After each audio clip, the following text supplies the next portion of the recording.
very good What's he song waiting for? to say what he wants to say. Yeah, let's go now, man. There we are. Live we go.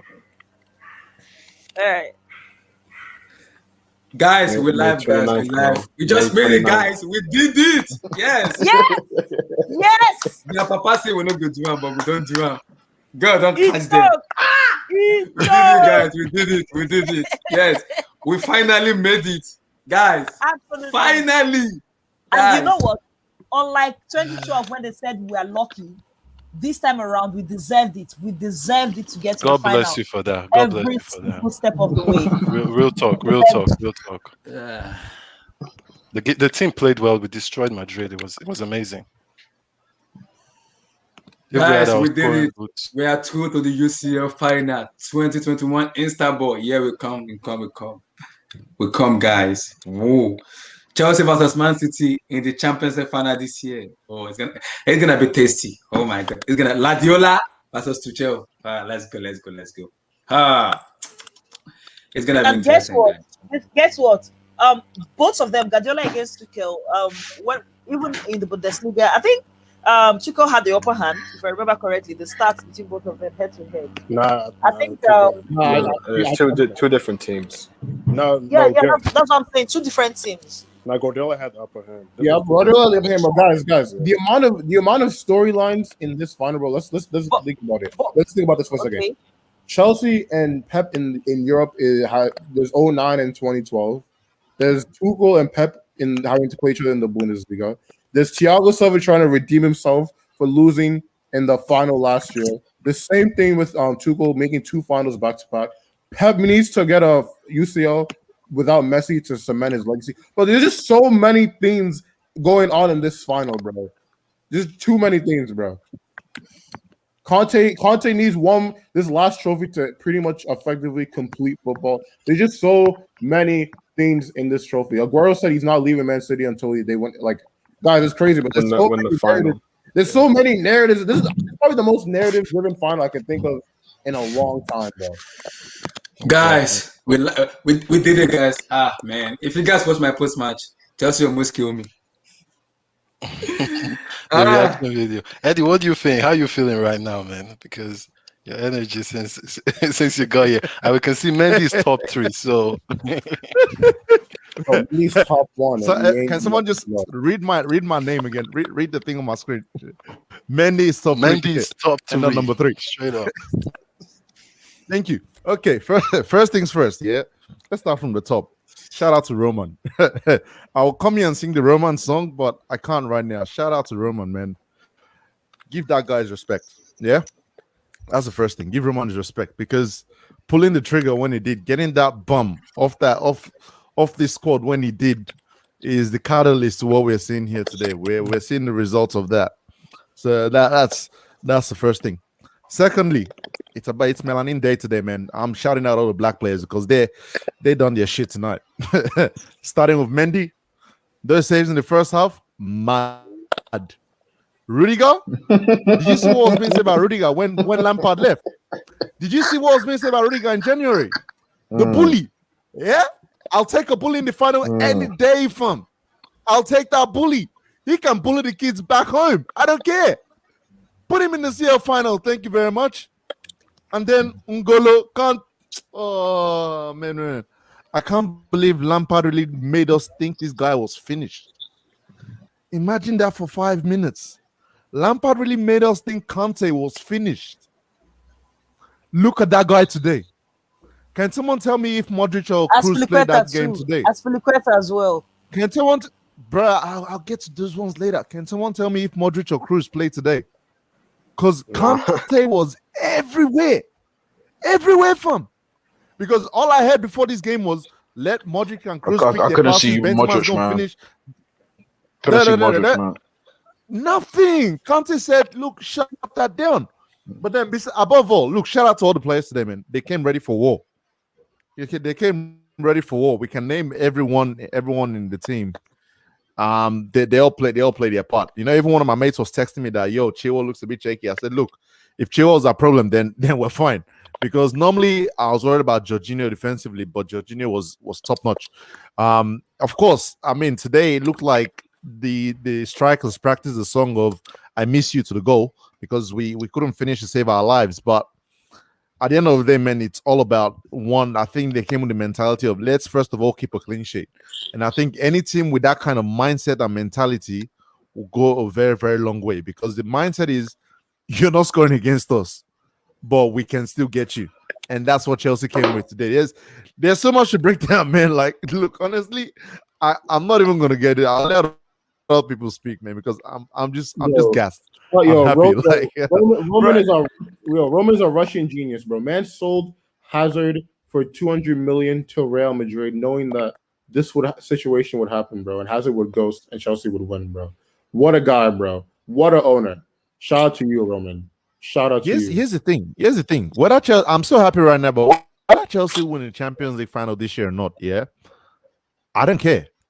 Because from what I saw in that team today with Tuchel, that's the mentality.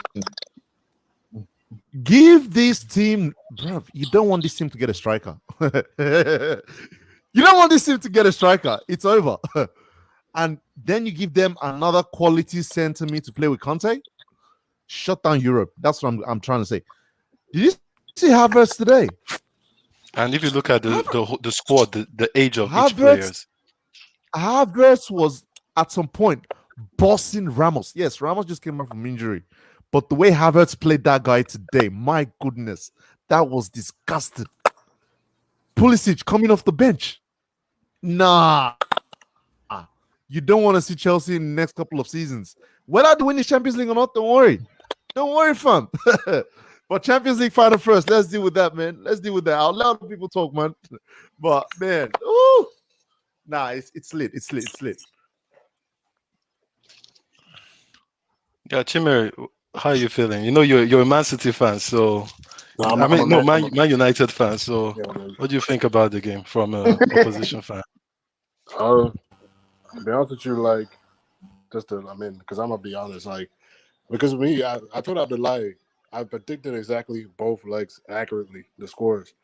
I said because when I watched the first leg, I was like, there's nothing that's telling me Real Madrid should beat Chelsea from what I saw in the first leg. I was like, Chelsea should win comfortably. That's what happened. This game, honestly, Chelsea should have won 4-0 easily. Because Madrid do horrible. Chelsea completely outclassed them. Like, all I heard before the game was everybody saying Madrid's midfield. I didn't even barely saw Modric or Kroos today. Barely saw them. Like, I think Chelsea deserved this one left and right. And what I like about Chelsea is they're a team. You know? They play football the way it's supposed to be played. You rarely see somebody over-dribbling. You just see one touch, pass it, one touch, pass. They dribble when they're supposed to. And that's how you create chances. PSG should learn something from that, you know? Like, and Tuchel has organized a system where everybody knows their role. Everybody knows what they're supposed to be doing. Like, you know, everybody knows what they're supposed to be. And there's no egos on the team. That's why I like. Chelsea have no play. Werner is a team player. He does what he's asked to do. You know, he doesn't complain when he gets subbed out. You know, all the players, none of them complain when they get subbed out. They all do what the manager asks them to do. So you can see Tuchel in this kind of team. Tuchel's perfect for a kind of team like this because he can imprint his system. Also, and the players will do exactly what he tells them to do and without complaining because none of them have egos where they think, oh, who's this guy to tell me to do something? Like, you know, they do exactly what they're asked to do and you see the results of it, you know. So over the two legs, Chelsea 100% deserved it, you know. Madrid, you know, it should have been even worse in aggregate. Let's be honest. Porto gave a better fight than Madrid did against Chelsea, you know. So Chelsea deserved it, man. On the balance of the two legs, Chelsea deserved it. There's no two ways around it, you know. Chelsea were the better team. And honestly, Chelsea impressed me more in this tie than Man City impressed me against PSG. Because I think Chelsea controlled both legs. I think Man City controlled certain parts of the games. But I don't think they had as much control as Chelsea did over the whole tie. Like, I don't think Man City controlled the whole tie against PSG. But I think from top to bottom, Chelsea controlled the whole tie against Real Madrid. Like, from the beginning of the game, I only saw one team that was going to win the match. I didn't see Real Madrid winning this match even from the beginning because Chelsea just kept missing chances, missing left and right. I was just like, these guys will win. It was only a matter of time. And once Chelsea scored, I knew that the game was done. Yo, also shout out to 2015, 2016 Leicester City, man. Conte was Chelsea's best player in this tie. Mars is the best player for Man City against PSG, bro. This is like, bro, like that's another storyline for this final, bro. No, you have a big point because I hear people saying like all these Arsenal fans saying, oh, they don't get enough money. At the end, you can see Leicester don't spend more than Arsenal, but they buy players that are great. But as you said, man, it's fact. It's another day. This guy really brought Arsenal into this, man. Fuck Arsenal. Nah, look, I agree with that though. Shout out to Leicester City. Look, they easily have Leicester, the best man. scouting Seriously. network. Their Best scouting network in the Premier League. It's mad. But like imagine 20 because just one sec. Before someone mentioned Arsenal just now, I was just gonna say Man United and Arsenal fans are salty because no matter what happens in the Europa League, no one's gonna care. How mad is that? The scouts, yeah, Did somebody ask me something? Who's scouting? No, I said no. Oh no, you NK Don said they're scouting to what you said, Eddie. No, the scouting is great. But yeah, the funny thing about this game, Mason game. Mount, because when we're watching the game, Abdullahi and I, we wanted Mason Mount to be out of the game. We wanted him instead of Werner. We wanted Werner to stay and Mason Mount to actually go off for Pulisic. But Offside kept on saying that Mason Mount should be there and all that. And at the end, it proved right. So, Offside, what do you think about the whole tie? Totally impressed by the lineup. Of course, the lineup from Tuchel. Ordinarily, I was thinking about if he was a manager, and not to take anything away from Mourinho. I'm a huge fan of Jose Mourinho. I can't even begin to say it. But here's the thing: if it was a manager like Jose Mourinho, that have come into this game a little bit more defensive, But if you look at Tuchel's lineup, yeah, he played three at the back, but that's what he plays every time. That's literally his style. And he had Jorginho, a player like Jorginho. He didn't try to bring in maybe another defender or a more defensive player in that position. He played his normal style of football. We didn't try to just go there and maybe defend the 1-1 draw away and try to get 0-0. We played our game. I said it on HH Hangout 2-0 Chelsea. People they almost killed me on social media. I am the rejoicing man today. I'm just rejoicing. I'm enjoying my life. Me and Abdullahi both. Nice. So basically I'm impressed by them, and these are young players, that don't have experience in this competition. Mason Mount has impressed me so much. The guy plays like an experienced player. Over both legs, he played well. Kante, I'm just happy for the team generally. And I know the final will be a bigger test. But guess what? We'll be playing against another Manchester City side also that will be in the final for the first time as well. So it's like, okay, we're inexperienced against inexperienced. Let's see who does better. Let's see who keeps their nerves and who comes out on top at the end of the day. So credit to them. Well said, though. Well said. We have to talk about this guy, this Werner guy, though, because Werner right now, I don't know, he's always giving Chelsea fans mixed feelings. And Enki and I, we always talk about Werner, and I wish Blue Eyes was here because Blue Eyes is a serious Werner critic. Sam, I have never downed Werner in any of our games, bro. But MK has he said he wants to talk about Werner and he wants to say something about MK, it. Go for it. Today is your day. Go for it. Sorry, see what I want to say. Sorry, can you guys hear me? We can hear you. Yeah. We can hear you. Loud and clear. Okay, that's good. Thank you. Because I want you guys to focus us to what I'm saying. This Timo Werner narrative that people were pushing. Now it might sound cliche. It might sound a bit, teacher's pet, but this is a testament to his work ethic. This guy didn't stop. This guy's mentality could have fallen to the wayside. Yes, his head was down, but he didn't give up. Unlike Morata. He didn't give up. So when people are saying he's trash and stuff, if I'm looking objectively at this season as a whole, I'm actually not going to say trash. I'm going to say maybe a bit underwhelming, but he's shown signs of, yes, you could be a player in the squad. Yes, you could be a squad player. Now, I don't know if that's what he wants, but for what I've seen, this guy Chumere plays. I'm not Chumere, sorry. I just saw Chumere's comment. That's why I said it. This guy Werner plays for the cause. That's number one. Number two, lovely performance from the whole team. Not one bad player. I'll even say a guy who I was wrong about, Ben Chilwell. Ben Chilwell surprised me. You're smooth. Yeah, you're a bit shaky at times, but you're smooth. The whole team Havertz, nice. Werner, nice. Mount, incredible game. Kante, don't. Kante retired Modric and Cruz. Retired those guys. Retired those guys. So now it's all up to see again. We shouldn't be here really. We should have lost Atletico.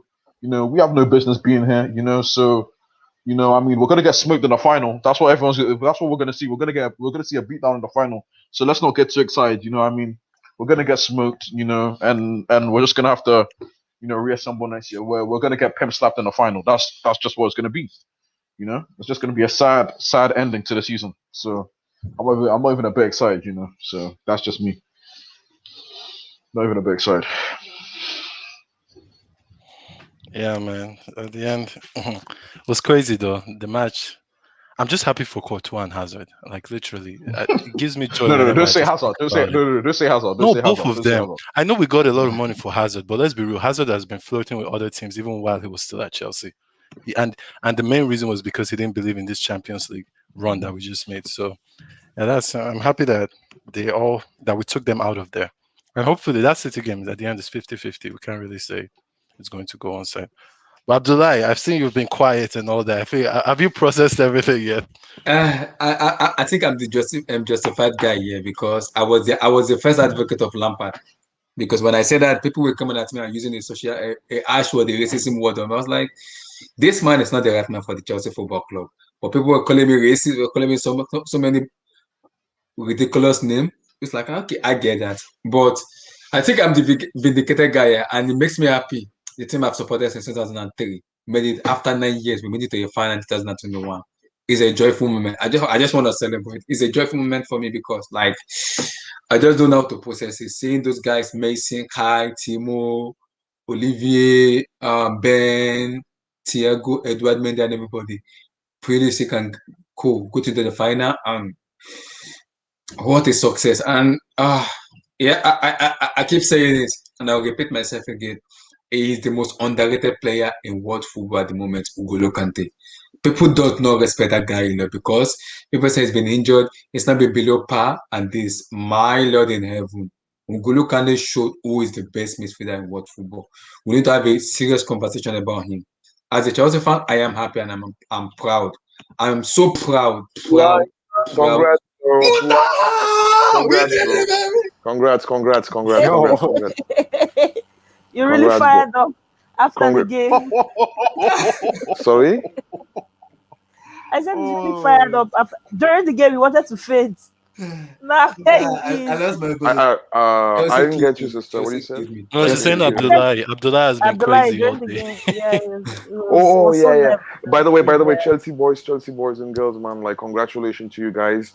And you were a deserving team. Please now do one favor for me, man. Lift that trophy. Please lift that trophy. Don't worry, Mutaha. We won't, man. lift Don't worry it. about Please. us, man. Actually, don't worry about us, man. Don't worry, No, man. no, We're you good, don't. man. We're good, man. You- Thank you, no, man.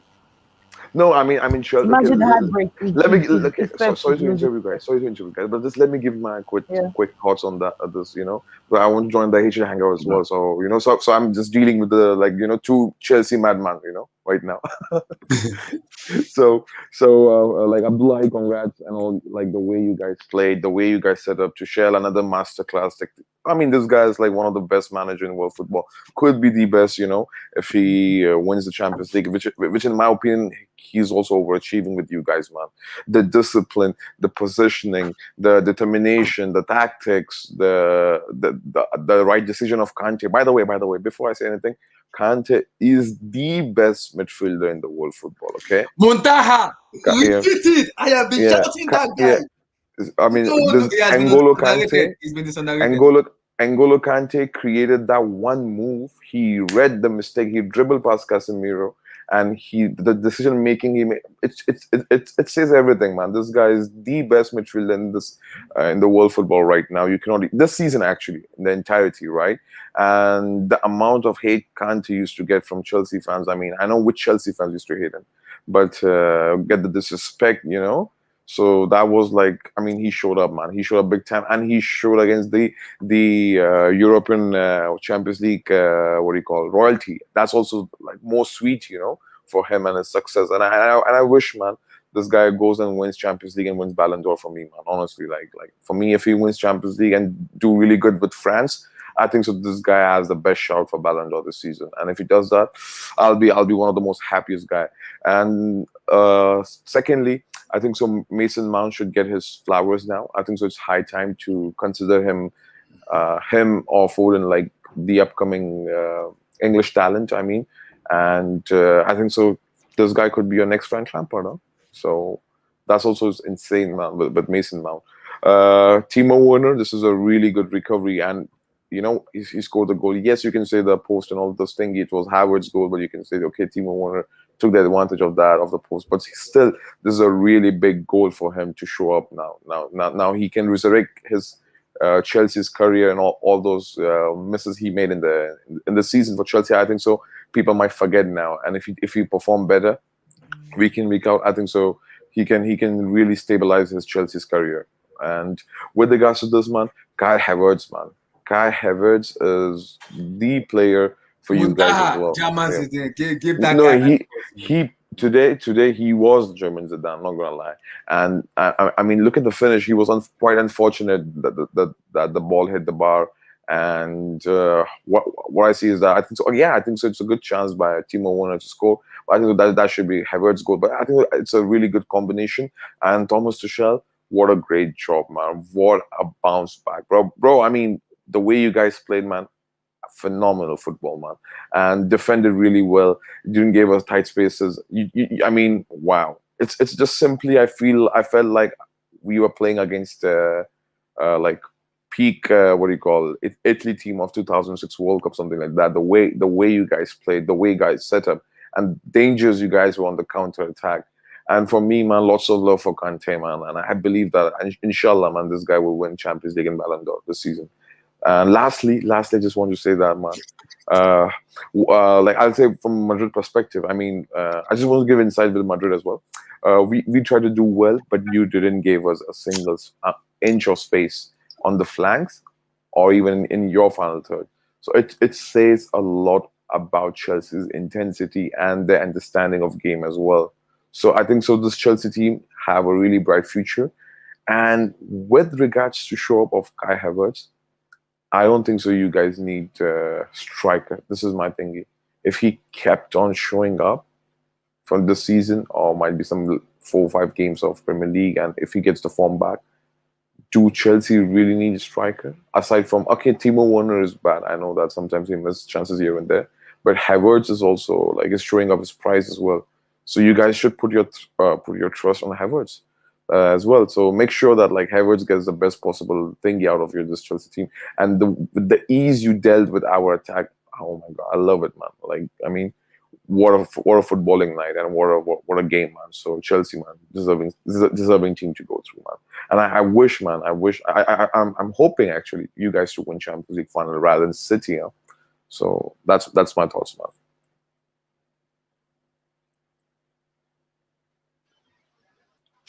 You're muted. You're muted. Thank you, man. Thank you, Muntaha, man. We appreciate it. Thank you, We appreciate Muntaha. a lot, Thank man. you. At this moment, I just don't know what to say. I'm an happy man and a rejuvenated guy, because when I was shouting Lampard out, it's like if I'm living with someone, people almost like I have to shoot this guy and get him out of Chelsea. That's what people do to me. My social media on my phone almost like a blacklist or red list, just because I said Lampard was not a good manager. But I am vindicated because I believe it wasn't that good of a manager. And what a job he has done as a manager. What a job he has done. No, Thomas Tuchel Abdullahi, this guy is gem, man. Okay, and even I was wrong, when PSG sacked him. So I was like, nah, because of my Mbappe thingy. So I was a bit more salty, the way he couldn't integrate Mbappe in the PSG team. But now even I realize, man, no, man, this guy is gem, and I believe you need to make sure that even if he's asking you any players in the coming summer transfer window, anyone, just give him, man. Just trust this guy, man. Just trust this guy. This guy is like. Sorry. Yeah, but if just don't worry. Go on when you finish. Let me not interrupt you. Just go on. Sorry. Oh, okay. So yeah, my thing is, man, you guys just support this guy, and you guys could be one of the top European elite force. The old Chelsea, which we used to see back in 05 under Mourinho, 07 as well, 08, 09 as well. So yes, why not? So this is a really good signing, and I think you guys should back your manager, which you guys might do it. So I hope so. So that would be perfect, and this could be a really good new generation for Chelsea Football Club. I wish you all the best, you guys, man. Take care, guys. Take care. I need to go to I need to hang out, man. Take care, bro. Abdullah, congrats, boys. Congrats. Peace. Yeah. Peace, brother. Peace. Yeah. So I wanted to make reference to what he just said there. You know, sometimes when people make reference to Tuchel's past at PSG, alluding that it was a failure because he was sacked. But guess what? He wasn't sacked based on on the pitch issues. He fell out with the board, the management of the club. That was basically the main reason why he was sacked. So if you're questioning his managerial skills and tactical knowledge and abilities and stuff, I think that's a little bit unfair. And he has continued to prove that at Chelsea, with Chelsea coming mid-season for that matter. Imagine if he now has to sign players, like he now has to sign his own players. Imagine what the team will now be like. So credit to him. Osita, you haven't said anything yet. How you doing, brother? Yeah, my God. Never hear me? Your mic is a little bit because we can't hear you very well.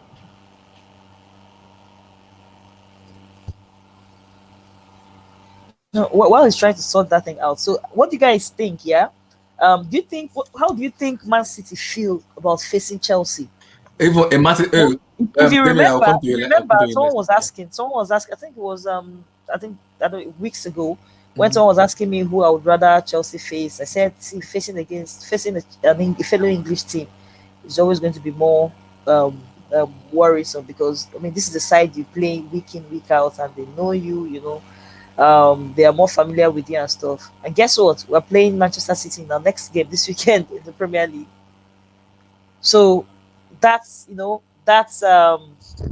unpredictability may not be there as much the Champions League final. Personally, I would still rather we had faced PSG over Man City. But what do you think? How do you think Man City feel at this? Do you think they are scared of us as much as we are worried about them? Man City fans already told me that they don't want to face Thomas Tuchel at Chelsea.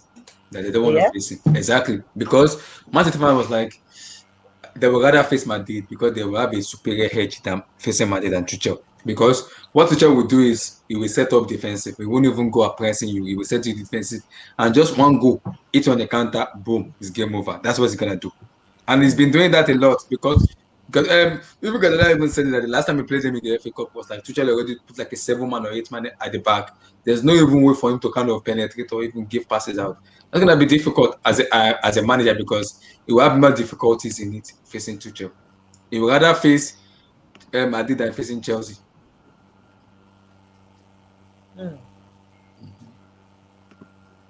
Interesting.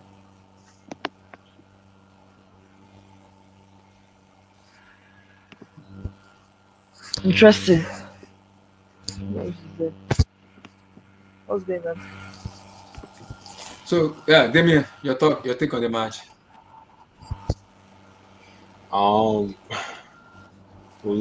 to be honest, I kind of did expect Chelsea to win this tie, and I predicted it, and I think most of the blame has to go to Zidane. I don't know why he was playing Vinicius as a wing back. I think that the Madrid midfield is finished and it's done right now. Conte just ate it up for breakfast, lunch, and dinner. Like, he really just bossed that. He had all of them, in his pockets. I thought overall, I thought Chelsea was just, much more superior to Real Madrid. And I thought Real Madrid's attack was dead. Benzema was basically non-existent. I just thought that Real Madrid was so poor. And this should be a wake-up call for them to sell on, the old core and, bring in new players. I think this is a good sign for Chelsea, making the final. And now, they have a chance to, win it right now. It's going to be 50-50.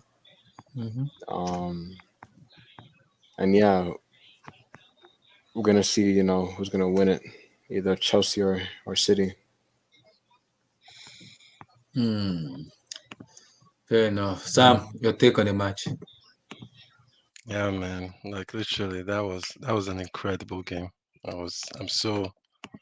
First thing I have to say, Tuchel deserves some respect. Like, I don't want to rush too much, but even though we don't win this final, I think just getting the team to a final deserves a lot of respect, and especially the way he did it. Because as Yasser Said said earlier, even Lampard made us believe that this team is not ready.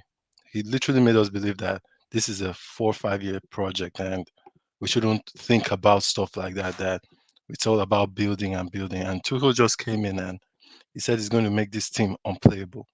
That other opposition won't want to play against Chelsea, and he rightly did that. His tactics, his selection, everything was on point. Benching Pulisic instead of and putting on Havertz was on point because for that Werner goal, Havertz was instrumental. And even in a way, this Kovacic and this Kante and Kovacic Kante and Jorginho partnership, it's getting better because they're playing very well together now. And yeah, I'm really impressed with Rudiger. Mendy was top notch, top class. Earlier the first leg we were talking about it, and I said that Mendy has to have a masterclass for us to Yeah, go through. you did, yeah, you did. And he did. He really did, and he really stepped up. Great, like the whole buying of Mendy was a great decision. And yeah, man, the final is 50-50. I know we can beat City, but we can also lose. And yeah, we see how the game on Saturday. When are we playing City? I think On it's on Saturday. Saturday, this Saturday. Yeah, so that game will be a nice preview. And City will want to win the league on that day, so they will also take it serious. And we need to qualify for top five. We need to keep on going. So, yeah, man, great team performance. Timo Werner showed up, got his goal. Now it was a perfect night. It was a really perfect night.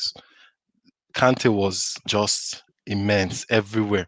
The 2 goals, he had the impact to actually and the decision making to know when to actually move forward and when to sit back. So now, man, Kante is an intelligent player. I know a lot of people like putting the whole, oh, he runs around, but that guy is intelligent. When you talk about football knowledge, I haven't seen a midfielder in a long time that knows how to defend and how to attack the way Kante does it. So, yeah, man, it was a great performance. I'm super happy. And yeah, hopefully it continues. And let's take it to the final, and hopefully we can lift something because it would be nice to see Tammy Abraham lift the Champions League trophy, man. It would be, It'll be nice. it would be great. It would be nice to see these guys, man. Nice Hudson send off. Odoi Nice and send off. Nice send off. nice send off. Exactly. Giroud, nice send off. Giroud, nice send off, Amazing. man. Aspilicueta too, man. Kids that just joined the first team last season. Exactly. Reece James, all these guys. Especially Kai Havertz. That is Look at 100%. Billy Gilmore. Imagine Billy Gilmore to all these Players guys, that would man. have. Oh my goodness. No, it would be great. It would be great. But we have to pass Team Pep. Odoi. And it won't be easy, but I think the team can do it. It's not impossible. So yeah, man, that's my take on the game. Really, really happy. SK, give me your thought on the match. So what I liked about this match really showcased the strengths of Thomas Tuchel and his ability to adapt within the game. Because like the first 10 to 15 minutes, Chelsea were looking very flat, and it was a lot of Real Madrid domination.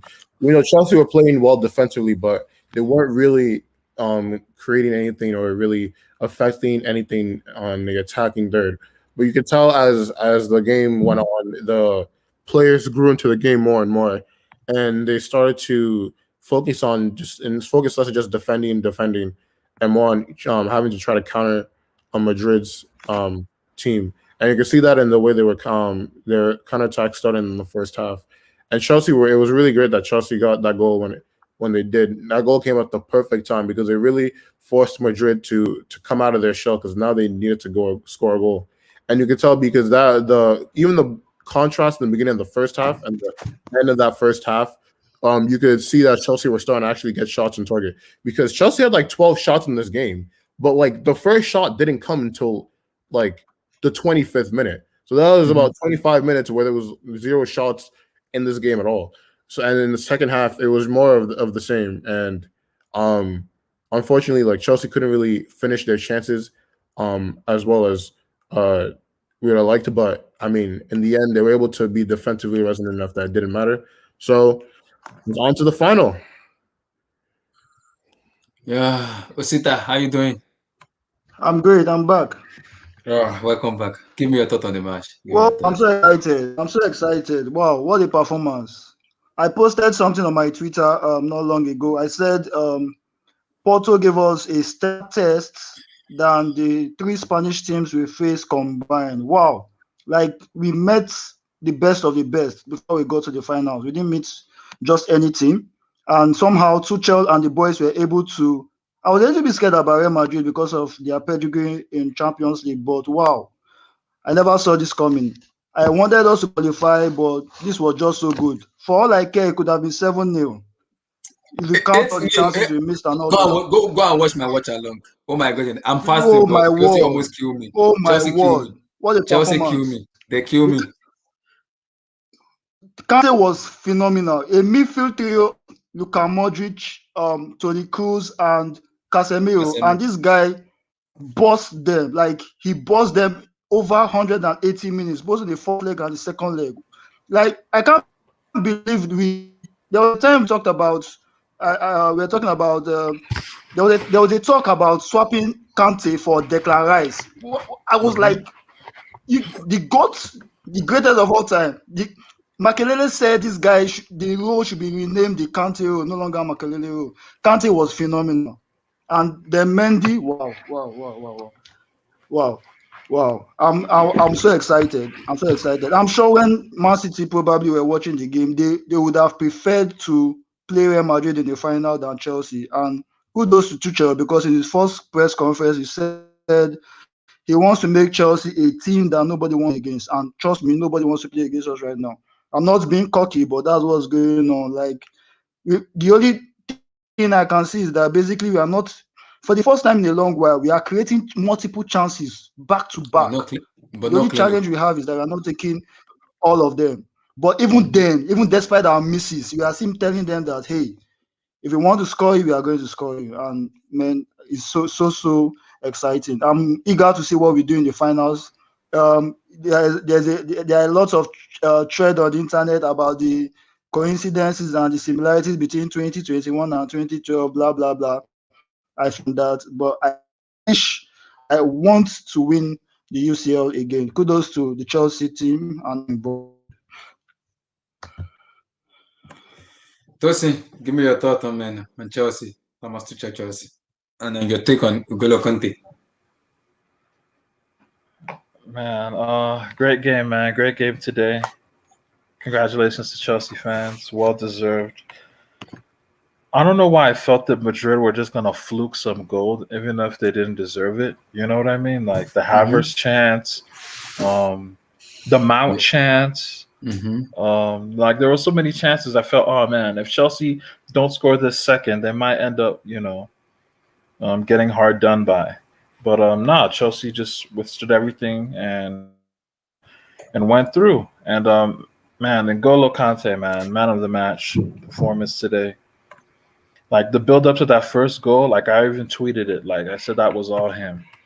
Receiving it on the half turn, turning away his marker, faces the defense, finds Havertz to his left, and from there the goal happens, through the Werner tap in. So, just overall props to Chelsea today, man. Like they were the better team, they were the more intense team, and Chelsea deserved this. I feel also, man, like I'm just gonna be real, man. I'm gonna be real about what I saw today, man. Like I think Tuchel is the best tactician in the world right now.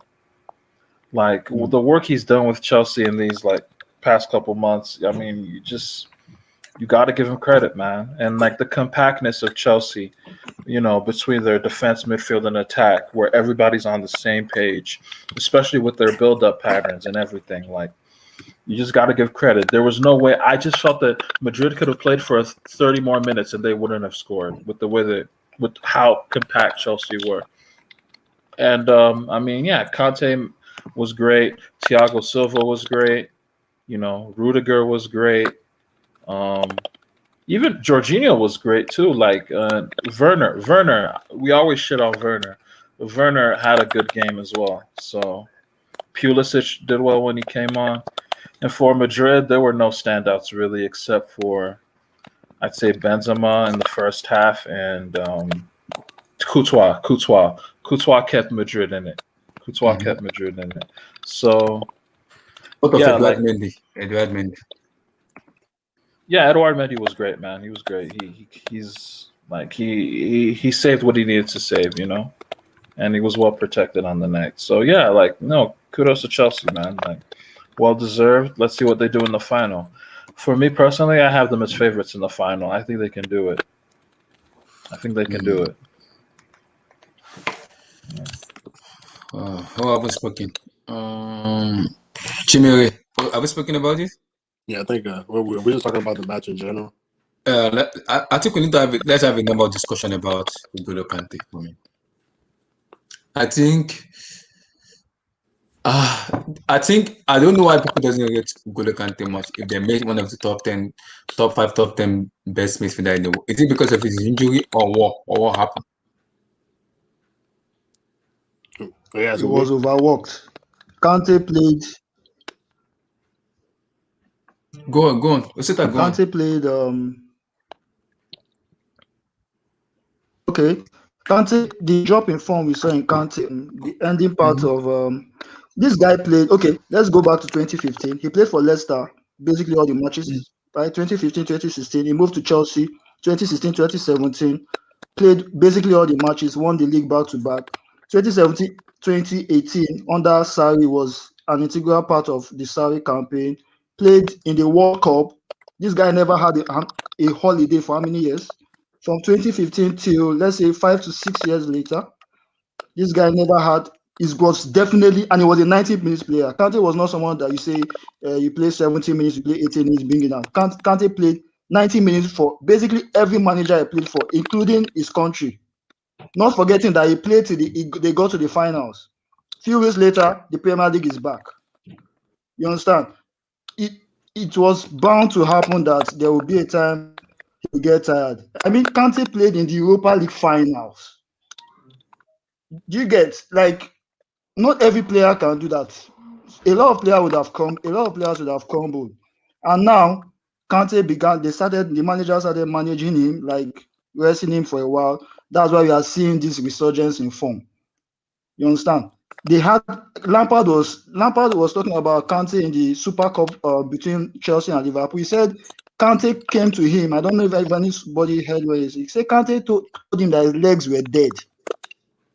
And few minutes later, he was chasing to win the ball back. That's how dedicated he is, even when he was feeling those pains and all that. So kudos to him. And he's no longer young, and he's still dropping this kind of performances. So to me, he's not top 5 in the world. He's top 2.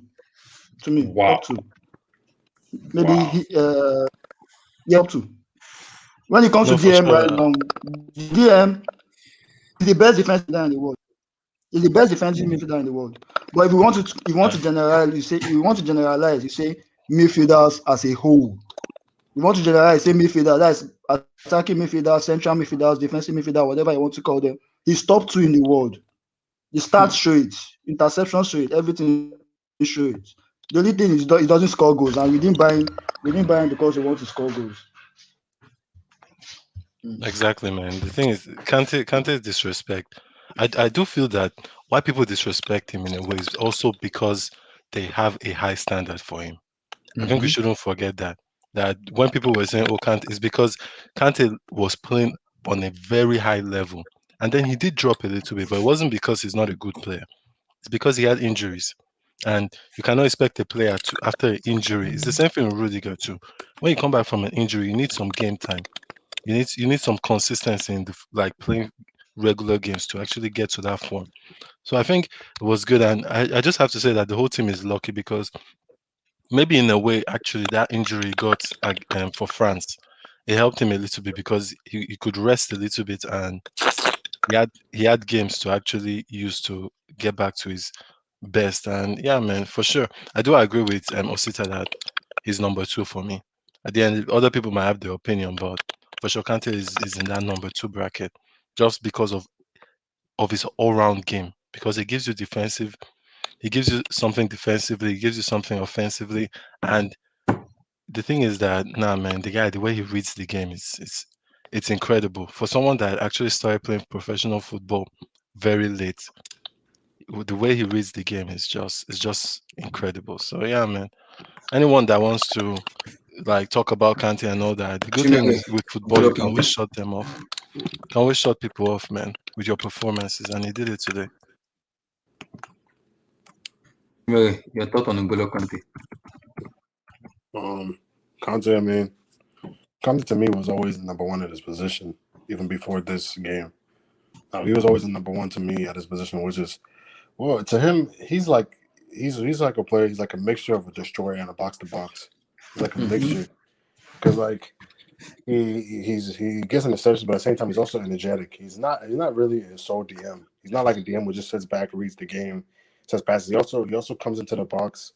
You know, he's like as far as like just contribution as a midfielder. Like, because I'm not talking about attacking contribution, like De Bruyne, all those guys. I put Fernandez, I put them all in a different boat, like, because they play differently. I don't like comparing people who play differently. You know, it's too hard. But as far as like people like him in his position, like Goretzka, Kimmich, you know, people like that, I think he's the best. You know, because you see his impact. I didn't see Modric or any of them today.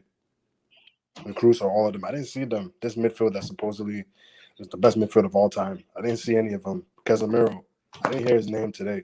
You know, these guys, I didn't. Conte was just everywhere. I saw Conte, he was everywhere, but I didn't see any of those midfielders. So that's you know, to be the best midfielder on the pitch when you're playing against Kroos, Modric, and Casemiro, that's very impressive. That's very impressive, you know. And he hasn't. There's nothing else now. He's led Leicester to a Premier League. He led Leicester. People can say Mahrez also, but I think Conte was the one that was the main reason to me. You know, he led Leicester to Premier League. Next year, he won it with Chelsea. He's won a World Cup with France, and now he's took Chelsea to the Champions League final. So there's nothing else he has to prove. You know, he's one of the best midfielders. You know, he's one of the best midfielders in the world. There's no way around it. In this position, he's definitely number 1 or 2 at worst. Yeah, you know. So how impressive were you watching as a rival fans watching the match? What impressed you most in that Chelsea? Is that who impressed me the most in Chelsea? Yeah, what impressed you most? Is it about the player, the attacker, or what? What impressed me most is just the way the team plays. You know, that's the way Chelsea plays is the way I like football to be played. Not people not over dribbling. People just get the ball, you pass it. Get the ball, you pass it. You make decisions. You know, you play as a team. That's how you win. I was surprised with how organized Chelsea were in defense and attack. In attack, you see everybody knows what they're doing. Nobody's out of place. Everybody knows when to get the ball. Because even Timo Werner will come and get the ball. And he knows when to pass the ball. You know, like that's what I like about Chelsea, the organization. Tuchel has imprinted his way on this team, and he can do that because Chelsea don't have egos on the team. Yeah, there's nobody that would not listen to Tuchel. You know, Tuchel can coach the team the way he wants, and they'll listen to him, especially now because it's getting results. So players now will even listen to him more next year. So that's what impressed me the most. You know, Chelsea to me in this right now. Chelsea is the third best team in Europe after Bayern Munich and Man City. On current form right now, they're the third best team to me. After Man City, just the way the team is organized. It's just completely organized, you know. Just everybody's from top to bottom. Everybody knows what they're doing. Nobody's out of place. Look at the game today. When is the last time you see Real Madrid dominated in 2 legs like this? Just completely dominated. Chelsea could have easily won this match 4 or 5-0. 6-0. You need to watch my hangout. I almost lost my mind. Chelsea almost killed me. They were missing so many ones. These weren't even like half chances. These are one-on-ones with the keeper. They're missing. Just one-on-one. And they were just cutting Madrid open, you know. I've really seen a team control. Like, Chelsea only had 32% of possession, but they still controlled the game, even without the ball. You know, that's very impressive. Because Madrid, like Tuchel said, I don't think Madrid could have been there. We could have been there for another day. I don't think Madrid would have scored. They're just a complete domination by Chelsea. Did you say that Chelsea had 32% possession? That's what the stats said. Yeah. Wow. Yeah, clear cut chances, very clear cut. Crazy. Exactly. 32% possession, but watching the game, it didn't look like it at all. Exactly. I don't know why. Exactly. That's I the don't know thing. why. Like It Chelsea didn't look like it. still I'm control surprised. that. Chelsea still control that match with only 32% possession. That's why possession is overrated. It's an overrated stat. It means nothing, because you're just passing the ball in your defense. They count that as Possession.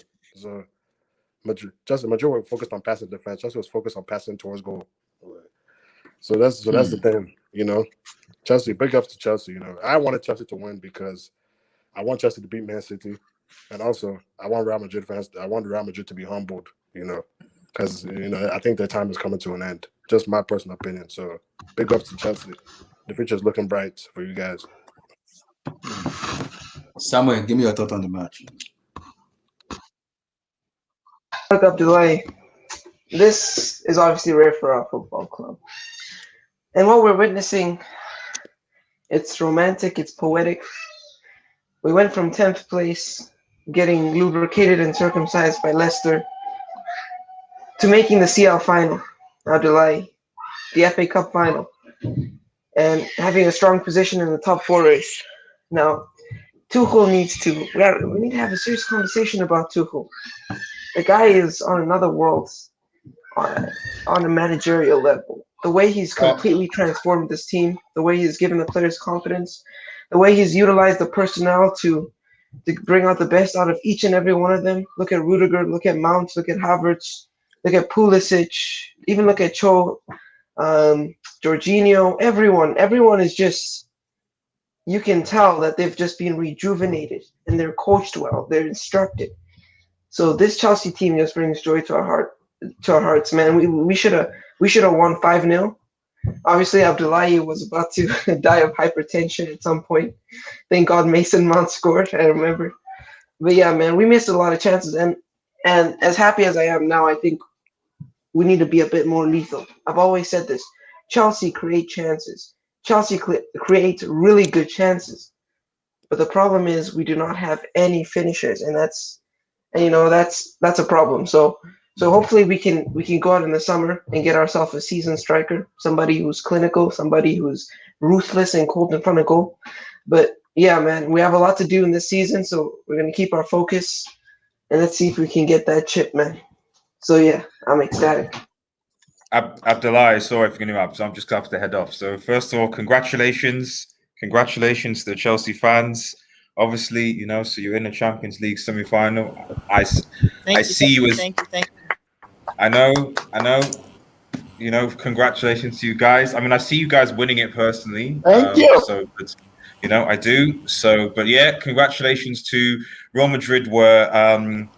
I think that. Can you say it again, Red Devil? Can you repeat it? Offside. Hey, how you doing? Yeah, louder. All these Chelsea Wait, fans, Red Devil, I have a question for you. Louder for those at the back. Louder for those at the back. We can't hear you. Wait, Red Devil. Yeah. Who would you rather win, bro? Chelsea or City?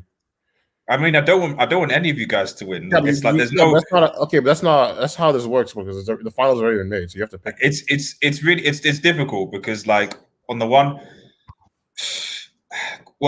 hand, okay, if City win it, okay, yeah, it's their first UCL. Pep is something, but then there's barely any City fans, so it's like Twitter will still be quiet. You know what I mean? So it's there. Whereas on the other hand, Chelsea's fan, it's going to be going on for at least a year or a half. Not going to be able to escape it. But in theory, Manchester City, for the sheer fact that could just be able to just ignore them, and on top of that, it's just their first UCL as well. So it's like when they won the Premier League, their first Premier League in 2013, when everyone was noisy. Yeah, okay, it's fine, but it's like one on top of many others that others have had. So likewise with City. So I'd probably side with Manchester City plus. But to be honest, it's negligible at this point. So, also, I need you guys and Arsenal to make the Europa League final. So my Premier League fanboy, so my Premier League fanboy agenda, my Premier League fanboy narrative can come back, bro. I mean, Arsenal. I mean, you can count on Arsenal to bottle it. I still think they're favourites going into it. I'm favourites winning it, to be honest. So, but this is the thing. It'd be typical Arsenal to do that, especially if Aubameyang comes. That's just how they are. They're very unpredictable. Arsenal. I mean, would you be? I think Arsenal play Chelsea next week. Like, would you be really surprised if Arsenal beat Chelsea? You wouldn't be surprised if they did it because they can just drop. You could come on. This Chelsea team is different. I'm sorry. Arsenal were capitalizing on poor organization and poor coaching. This Chelsea team is different. Nah, but it's a rivalry. Anybody can. It's a rivalry. On top of that, like we ought to be. The only thing I put in the context, like, so obviously I appreciate what Tuchel's done, stuff like that. Like, we do have to just separate like league football and champions football as well. There's a very big difference between playing like a Madrid side, for example, that need to come. I need to score, and obviously I'm not pace, versus say a Southampton or something like that that like don't need to score, can get a point and walk, come and go. And that's why your point, I think it's a benefit is different, where the whole thing of clinical stuff, clinical thing is important because against not conceding goals is one thing, but your Wolves, your Burnley, etc., are perfectly fine as taking 0-0s and 1-1s. And so putting teams, when we're talking about the league, I'm not talking about the CL, we're talking about as a knockout, but talking about the league, putting teams away 2-3-0 with your midfielders, with something, whether it's one, is obviously key when it comes to actually winning a league over a 30-game season, which in my opinion, from what I've seen from Tuchel in the league so far, unless Chelsea get like a clutch striker, I don't necessarily see that changing. But obviously, looking at domestic cup competitions, looking at Champions League cup competitions, obviously Tuchel has taken this side, and I just think it's interesting just how, what must the owner of PSG be thinking right now? Like, the guy sacked Thomas Tuchel to a European rival, and now that same manager who took you to a Champions League final previous year is now taking another team to a Champions League final. Like, I'm not saying Pochettino's a bad manager. I don't want to bring up the argument from yesterday, but this again goes to show you about, like, I guess on a serious note, about like the idea of being reactionary with coaches, with managers, giving coaches and managers time, when it's appropriate, if they've got something in the bank, and the reality is I didn't see Tuchel qualified, was it with PSG for Champions League. The only thing really from Tuchel is that did the PSG players really respect him? Did they didn't want to work for him? To be honest, I think the PSG players have a cultural issue anyway, because it doesn't matter whatever manager comes in, they still want to do their own thing. But anyway, regardless, the point I'm trying to make is like fair play to Thomas Tuchel. I think that Chelsea obviously now need to focus. They've got like a FA Cup final against Leicester, which I don't think is necessarily going to be easy per se. They're still favourites going into it, but I wouldn't say like it's like an easy dub for Chelsea, because Leicester have been in some good form recently. And then obviously securing that top four, bearing in mind obviously Chelsea have Arsenal, Leicester, and I think City to play as well. I think the worst possible scenario would be, for Chelsea to lose the Champions League final and Sunday fifth. Then it's kind of like what happens. So the key for them is to maintain their concentration, discipline, and just get better at finishing with and seeing teams off. That's my 2 cents. You want to move Abdullahi? Give me your take on N'Golo Kante. Oh yeah, I mean, Abdullahi, that I've never dissed Kante. I think out of United fans, you've been the only one that have been shouting on Kante. I've always, even when Chelsea fans were saying, "Oh, Kante is not doing particularly well," Kante, I was like, What are you guys talking about? Like, there was a time and period where like people are, he's not doing the show. Like, don't get me wrong, every even the world class that have bad games, he's had maybe 1 or 2 bad games this season. Like, let's keep it stacked. But to then sort of conclude that like the dude is trash or he's not useful, etc. And again, going back to the managerial situation, there's got to be some credit that actually has to go to Sarri here, because Sarri, I think, was one of the few coaches that was like, right, let's see if we get more from Kante going forward. So playing the through balls, finding passes, because it's not a question of Kante. A lot of people say Kante today he was everywhere, he made decisive tackles, etc. But over the last few years, especially with Sarri, it's his intelligence in the game that's gone through, like actually making the right runs at the right time, actually seeing who's into space, passing that through ball. So Kante is, for me now, it's not just much as people saying he's the best DM. For me, he's the most one of the best, most complete midfielders. So not just but a complete midfielder. So So when we're talking about top 5 minutes, he's there because he's not just a I agree. DM, but he's actually a complete midfielder. So if Chelsea win the UCL, and I think it's going to be interesting because I think it's going to be an interesting battle between, for me, two of the best, if we say DMs, traditional TMs in Fernandinho and Kante. Because to me, Fernandinho is one of Man City's, whatever you say about him, key clutch players in terms of what he does to the team, his leadership, and also like his defensive stability. And obviously Kante as well. But obviously, Kante, for me, is more complete than Fernandinho. But Fernandinho doesn't have to worry about that because he has De Bruyne, he has Bernardo Silva, he has whatever in front of him. So he doesn't need to worry about that. So it's interesting because going into this final, you're going to have two teams that don't even have a striker, really. I mean, they're going with false nines because let's be real, Guerrero's probably not going to start for City and Giroud's not going to start for Chelsea. So they're probably going to go into this game with false number nines. Two teams that don't score tons of goals. They haven't scored tons of goals in the league. I think you're probably going to see, in my opinion, I think the team that scores first, I think in the CL is probably the team that's going to win the game because both defenses are fairly solid. They're not popping off tons of goals. So I think if City score first or Chelsea score first, they both have the defense to shut the other team out and see out the game. Does that make sense? That's why I think the first goal will be very, very key in the Champions League final because I don't see, for example, City having the quality to break down Chelsea and vice versa. I don't see Chelsea, if City score first, having the quality to break down Manchester City. Does that make sense? Yeah. And also, finally, your final take on them, Edouard Mendy. Bro, just all I can say is imagine if Kepa was in goal this Champions League campaign. That's just imagine if that was the case, because it just goes to show just how important. I'm still laughing about Kepa. It just goes to show that's why I can't be too critical of Lampard and a few things because obviously he was doing, especially the defensive last year, because he did have a brick Kepa in goal last season. I'm not talking about this season, but last season Kepa was a brick. Let's be real. Things might have been different if he had Mendy in goal, but I don't think about hypotheticals. At the end of the day, Mendy, he made two very clutch saves against Benzema. He didn't have that much to do, to be honest, because I think Real Madrid, to be honest, didn't really threaten Chelsea that much in front of goal. But when he was core interaction, he made two. And that's what you need from your goalkeeper. The best goalkeepers and peak David De Gea, peak Neuer, peak Buffon. It's not so much like just, making tons of saves in a game that makes you a good keeper. It's actually having nothing to do and still having the alertness to make that clutch save.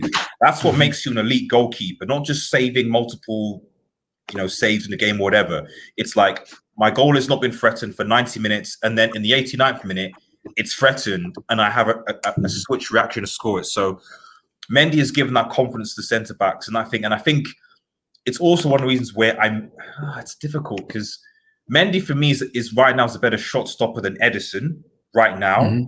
But what I would say is Ederson's distribution is better than Mendy's. You saw that assist for the goal against City, for example. So it's difficult. I don't think I can call it. But fair play to Mendy, fair play to Chelsea, and there's a lot to play for. City have already got the title sorted out, so it's fine. So, but Chelsea, ask the president, do you think Chelsea can get the? Because imagine going from nothing to an FA Cup and Champions League double.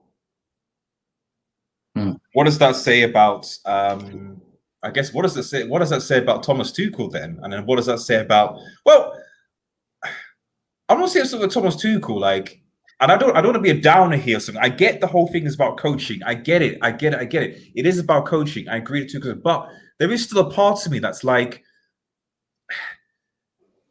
if the players have the potential in them to do this thing, to play this particular way, then why is it? I'm only saying this because so many times in previous seasons, previous managers, we've seen Chelsea players they've played very well. They won a Champions League, they won the Premier League, they bossed it, and then the following season, they've just not clicked. They've just not done anything, and it's like, I just don't get it why it always seems to take managerial changes to almost get this Chelsea team to just sort of just snap or something. So and then what guarantee, for example, next season or season 4, where the Chelsea players are like, hey, we're done. We don't like Tuchel anymore. We're just not gonna. You kind of see what I'm saying? Like I just can't believe that. I'm not saying Tuchel is a bad coach. I'm not saying Lampard is great, but at the same time, I still think that you could have seen more from these players under Lampard and previous managers. You know what I mean? Like from Werner, from Havertz, from something like. There were players there; they could do things. And they just didn't. So I don't know. Like it's.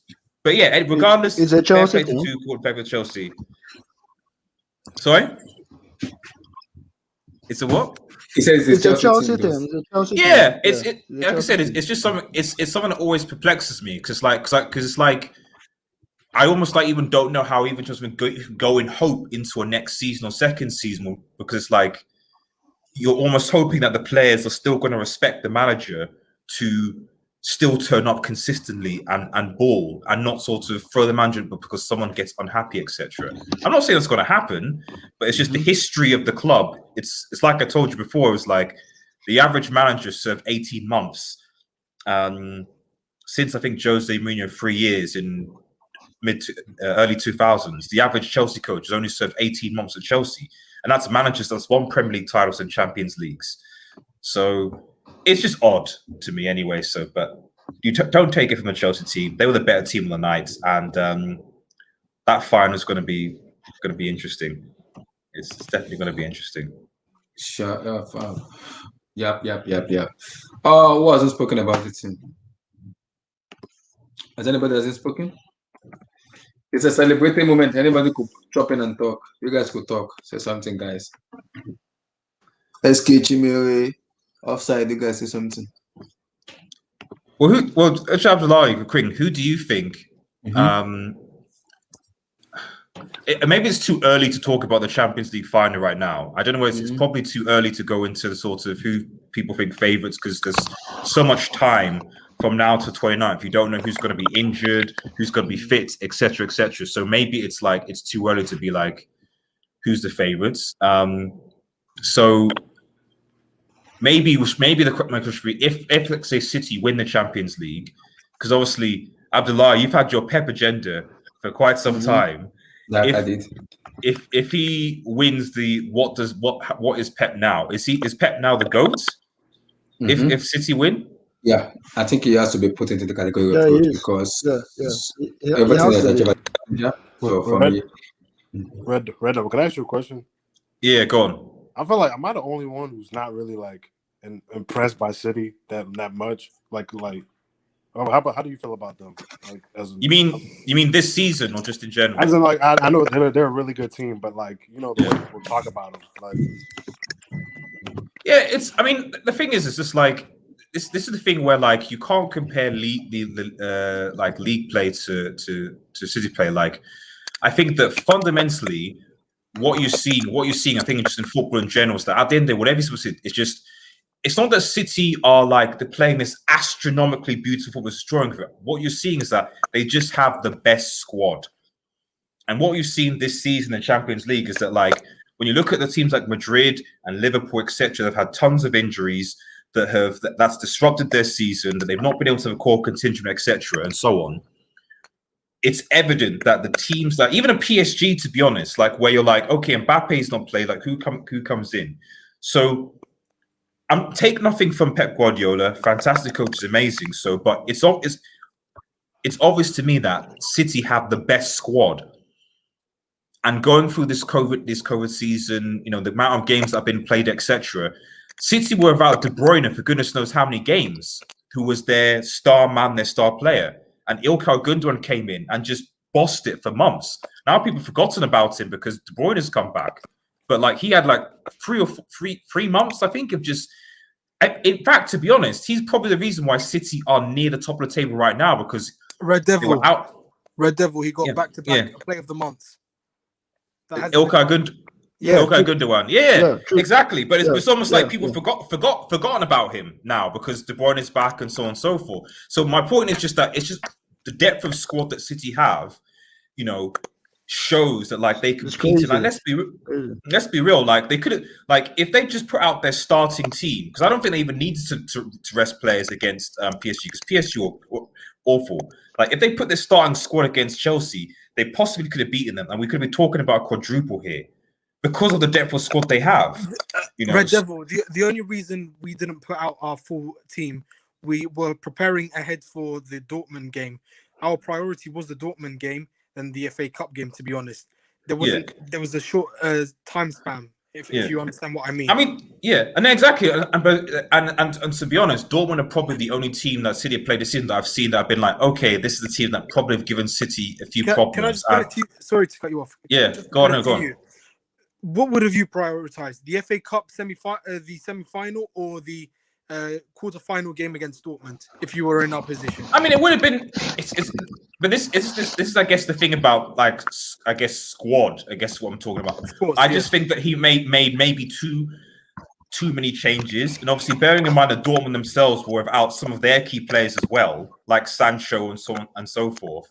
And no one's saying like replace the keeper, for example, or take away something, but like you had to, in this congested season more than ever, you had to rotate. Yeah. So I'm not saying Pep is a flop for whatever for doing it. Like I can see his rationale from it. Like it's just, I guess my point for the whole thing is that like fundamentally at the end of the day, like the Manchester City squad is still probably the most deep and squad quality wise. I'm not talking about they just have players on the bench you can come on. I mean, you look at their bench, they've got players that can come in that can replace, and they can do their thing. And so in a congested season of so many games, it's almost logical that the team of the best squad was going to win, almost. I know that sounds cliche. I know it sounds too simple, but in a way, like, it makes sense. You know what I mean? Just to let you know, people shouldn't be worried. I think Chelsea are winning the Champions League. They don't give much space, to be honest. I might sound like a pessimist, but is this reverse you said no, guys. No. Ab said yesterday that he even said are you trying to use? Guys. No, Ab said it yesterday 2-0 to Chelsea. Is he trying to use reverse psychology on us? No. Listen. Abdullahi is a fellow Muslim brother to me. Wallah, he knows what it means. It means swear to God in the name of Allah. I'm honest. I am not confident, and I believe we most likely we will lose, because I don't see how you're going to break down Chelsea. They don't concede. They don't really concede. But neither do you, though, really. Yes, but I don't know. There are some points where we are kind of nervous.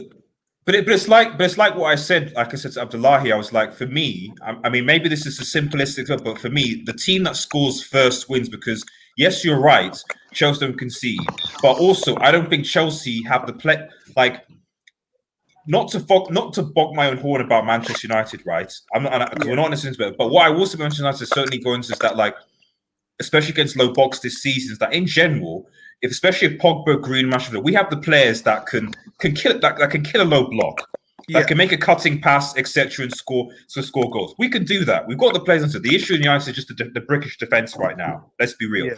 Yeah. With Chelsea, I don't see with or even City. Well, not City, but certainly Chelsea players have that. So that's why I'm like, okay, if City go ahead, I don't see the Chelsea players are like, right, okay, this player is going to make this brilliant dunking pass, cut through the City defense, and score a goal. City have enough in their defense to be able to defend from Chelsea, like a 1-0, even a 2-0 lead. It makes sense. Correct. But I'm just like the thing. This is where I'm just doing like a balanced argument. I know. I don't. My apologies if I sound like a flip flop, but I'm just trying to say. People said we lost the FA Cup final. Okay. But there's context to it. We played two left backs. Initially, we played two left backs. We played Mendy and we played Zinchenko. Zinchenko hasn't played in midfield for years. He hasn't played in midfield in years. That is his natural position, correct? But he hasn't played in that position for years. Since the 17-18 season, he has been playing left back. So there needs to be context for the FA Cup game. That's why we lost. He played a one-off game in a position where he's not currently like used to in the current time right now.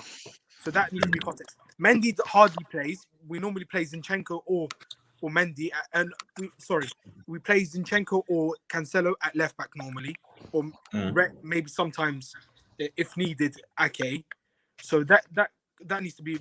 We play 2 TDMs, which we hardly do, to be honest, and that kind of shuts down the creativity. So that's for me that needs to have the context. We play Jesus, who hardly performs this season. He's been great in some seasons, but this season he hasn't been well. And Sterling, who's off form. He's like, not to slate Sterling, he has one off season, and I need to call out City fans for it. We can't turn our back on him just because he has one off season. You can't do that. Yeah, no one's perfect. He's not a robot, and plus it's a congested season. So I hope that made sense. Just to provide a little bit of context. I agree with the context. Like I said, I mean, in the context of them losing, that's why I have no issue with what Pep did in the semis. That's is what it is. So, but I guess in the context of the final, like for me, City and Chelsea are in a similar and as they have been this whole season.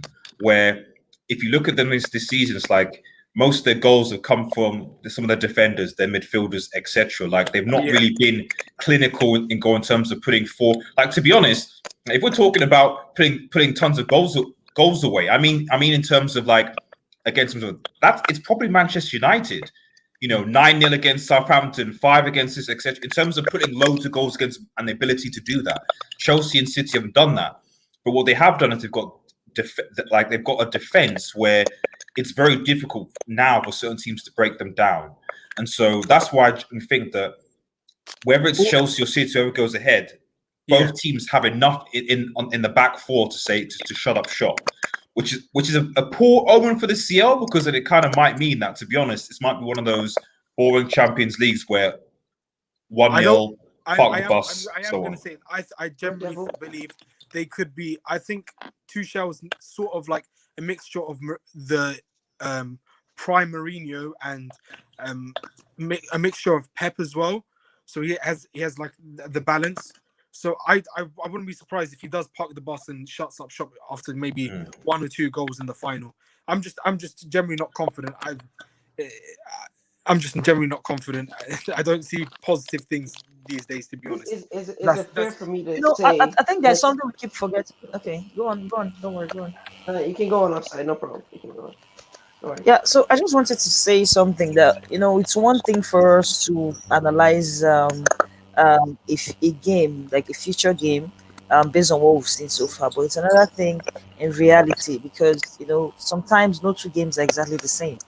You may see 2 teams, they have a certain way of playing, but when they have to face off against each other, they may try to adapt or change certain things about their game.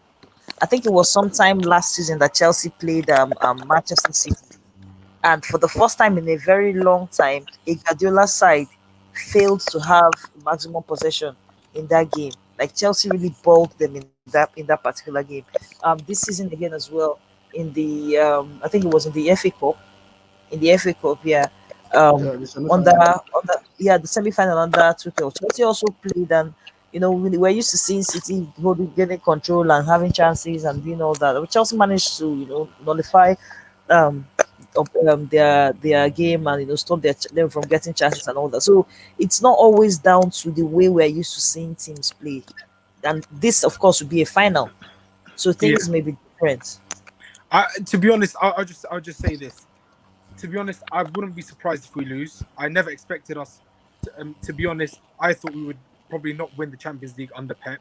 It's just my personal feeling.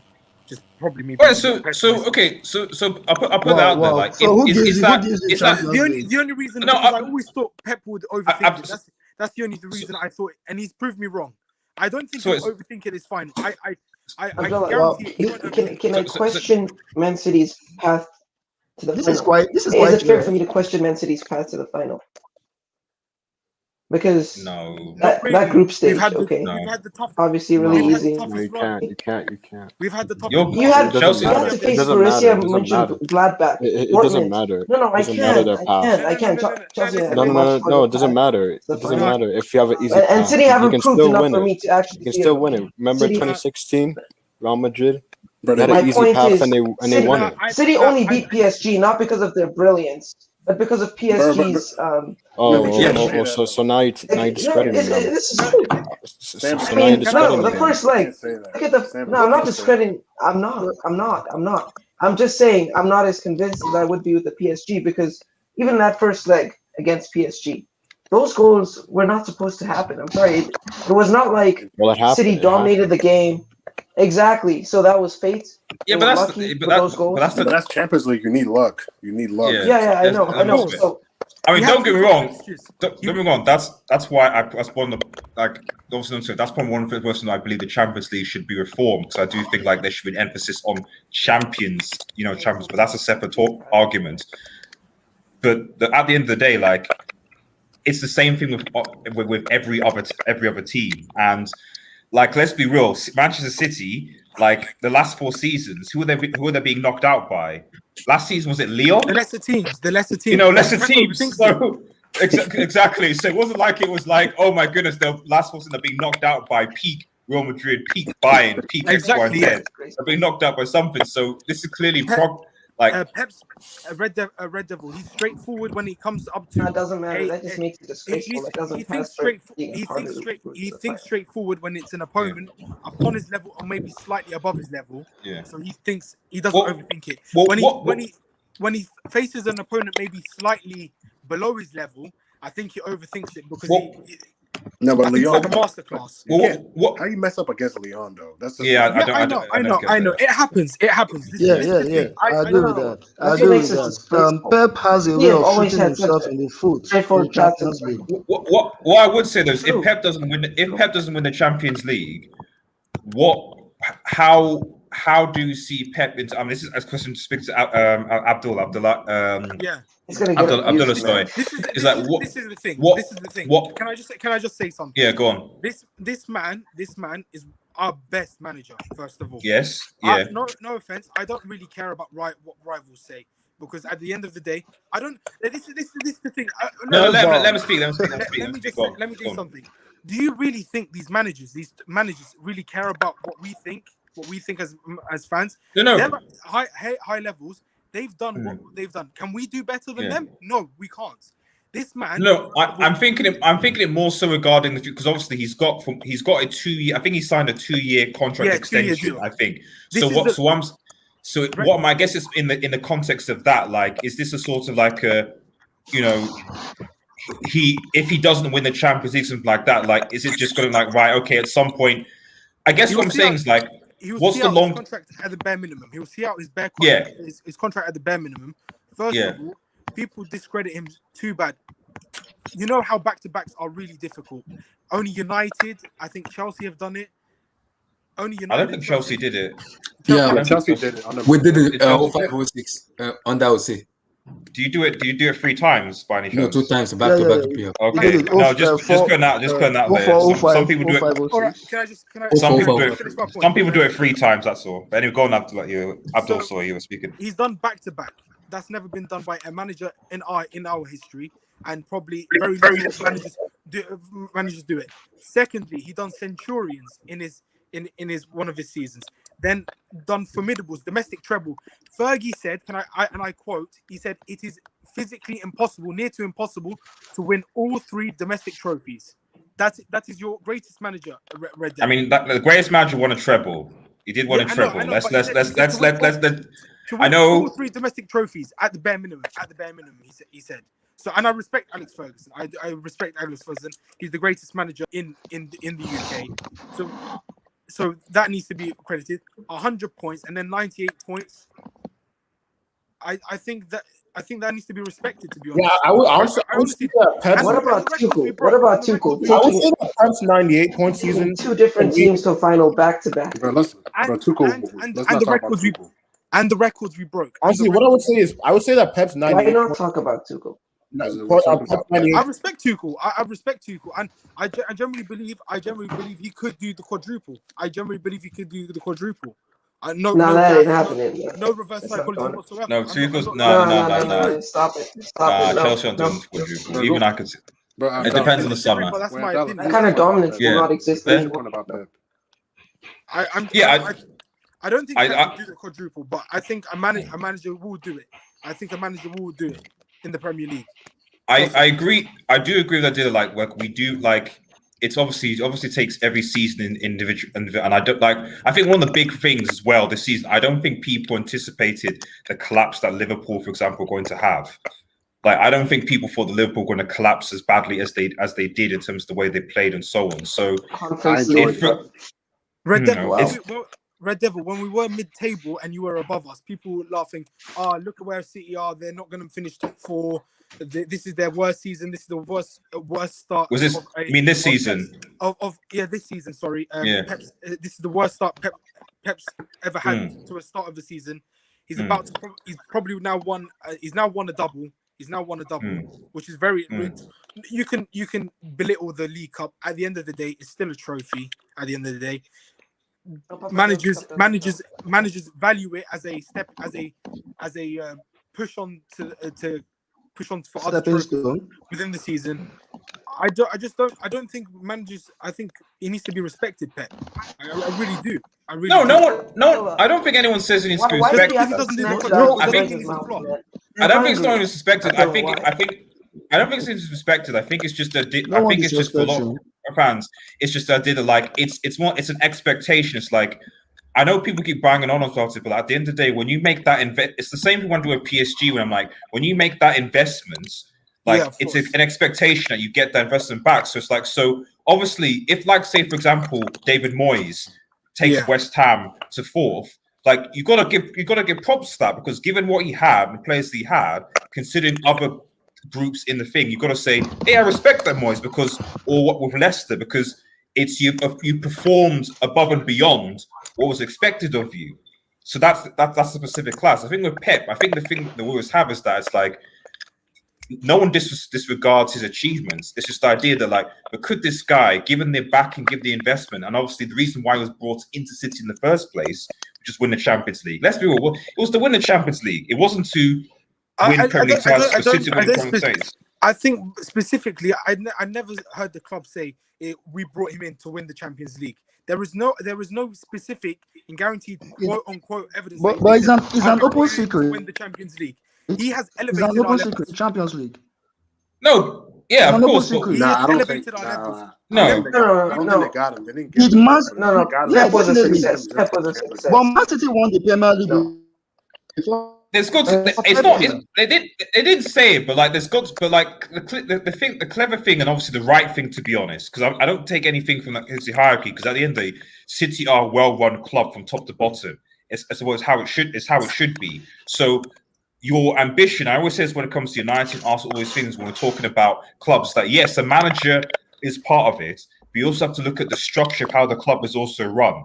So the Sheikhs, sorry, it's like had he have an ambition of a plan. It's like, right, okay, we're going to invest this amount. We're going to bring these players. We're going to bring this manager. We're going to have this project. We're going to have this plan. This is our goal. This is our set. This is how we're going to achieve it. This is what Pep needs. We're going to work with the technical sporting director, and it's all going to be saying that this is what's going to happen. That's not necessarily something with the aim of ultimate objective of league dominance and European dominance. Like, also keep in mind that they have said that Pep was their end game manager. Like everything that they've done to this point is to get Pep. The sporting director Tixi, who was at Barcelona, was specifically brought into Manchester City for this Everything reason. was built. The infrastructure that was built was prior. It was prepared for Pep. Correct. Yeah. Yes. Yeah. So, can you imagine that winning Champions League would be a part of that? Because why would you have a manager as your end game and not have one of the biggest prizes in the sport be one of the? But they didn't get him just for the Champions League specifically. It's not the end of the world. Is the club not going to be there if we don't win the Champions League? It's still going to be there. It's No, not of the course, end the world. of course it is. But I just think for this, it's not the end of the world, but it's the significant. And I'm not. This is not just for City as well. I'm talking about PSG as well in this sort of circumstance. Even PSG probably even more so because for PSG, at least with City, they've got the domestic dominance, and also you're seeing the improvement. And also you can see the future of the squad that they have. So fair. With PSG, they've made the same investment, maybe even more so. We're now in a situation where the likes of Mbappe and Neymar could potentially not renew their contracts and leave for free. So you've made half a billion investment, and it's what a League One title, which you probably could. Well, maybe not League One title because Lyon might win it this year. Who knows? But you know what I mean. So it's just the idea that when you make a significant like investment that you have with these guys for the objective ultimately having dominance and also winning your league, it's getting something back. So I'd still think it'd be, if Pep leaves City without Champions League, that it'd still be disappointing. Not that it takes away from what he's done. I'm not going to classify because of the investment. I'm not going to. No. Come on, no one can classify. I was still claiming him as our best manager and one of the best managers in the league. To be honest. No one can say it's a failure. He's about to win his third Premier League. That's only been done by not a lot of managers by one manager.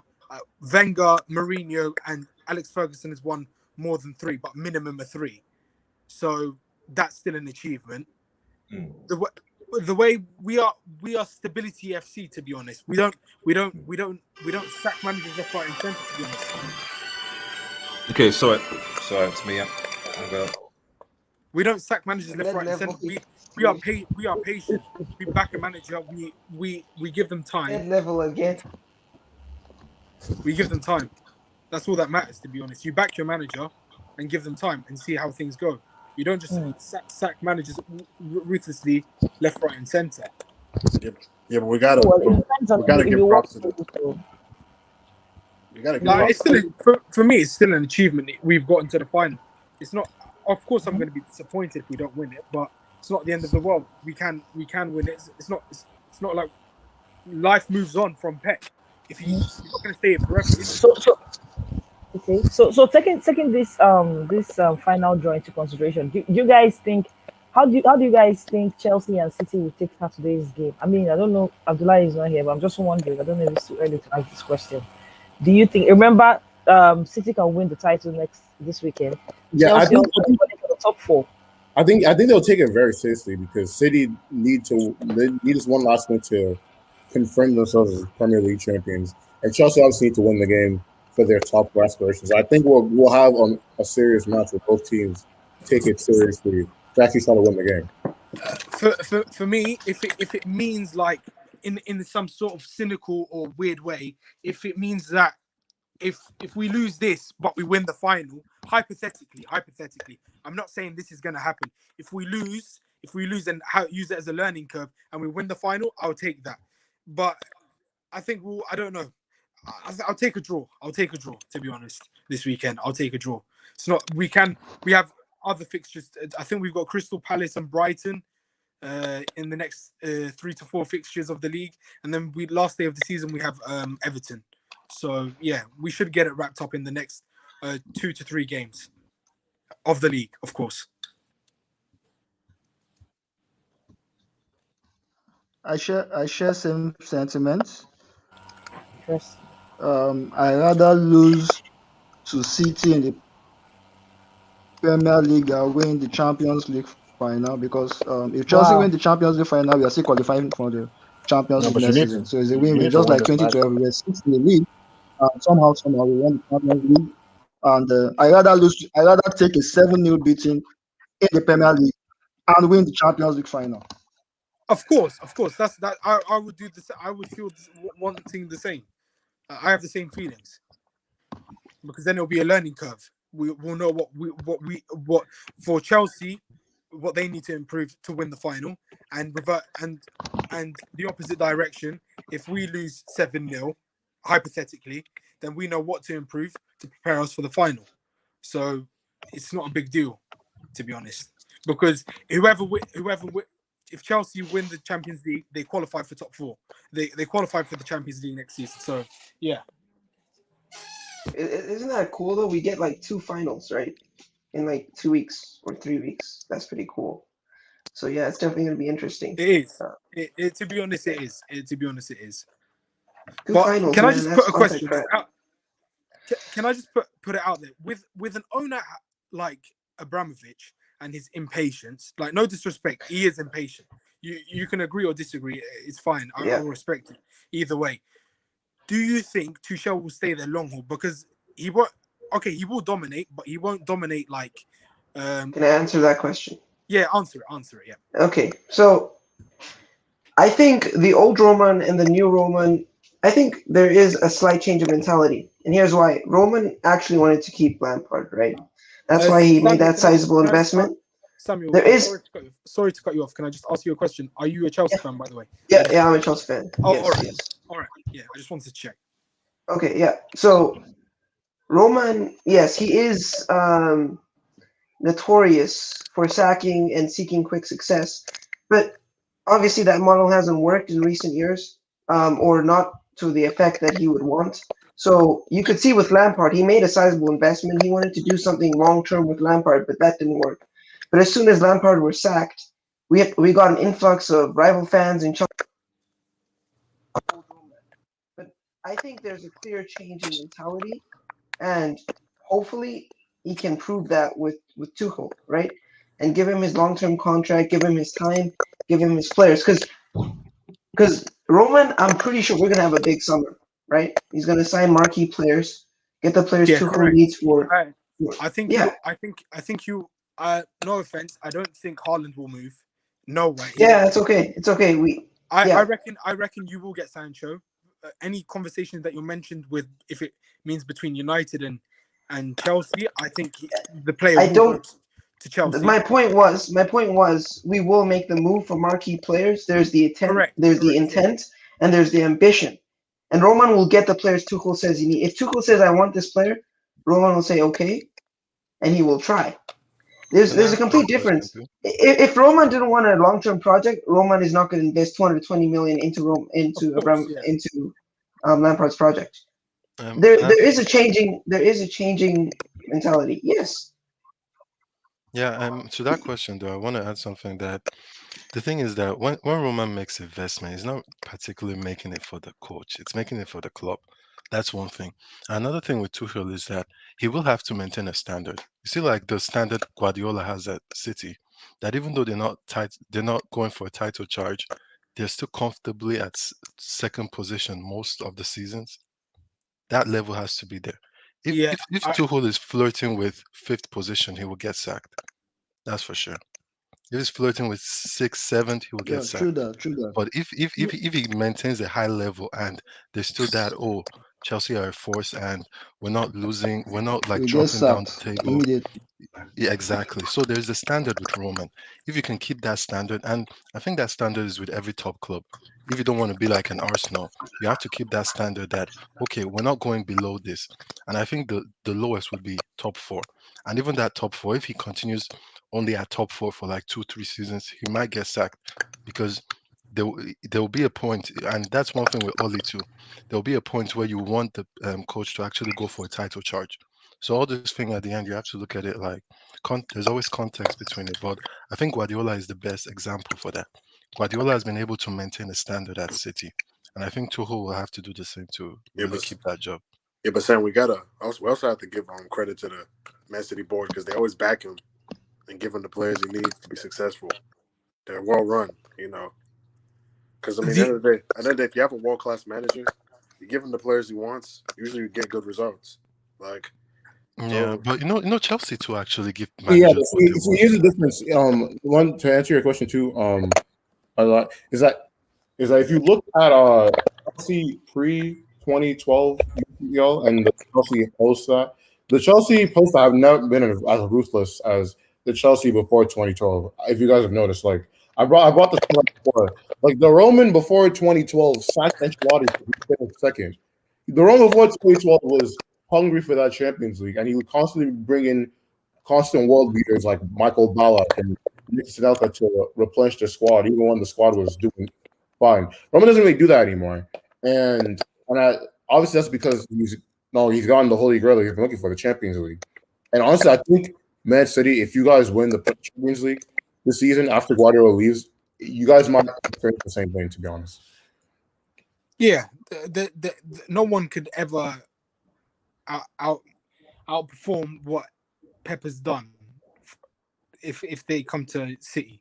I think it'll be very difficult. We could get someone similar, but they won't.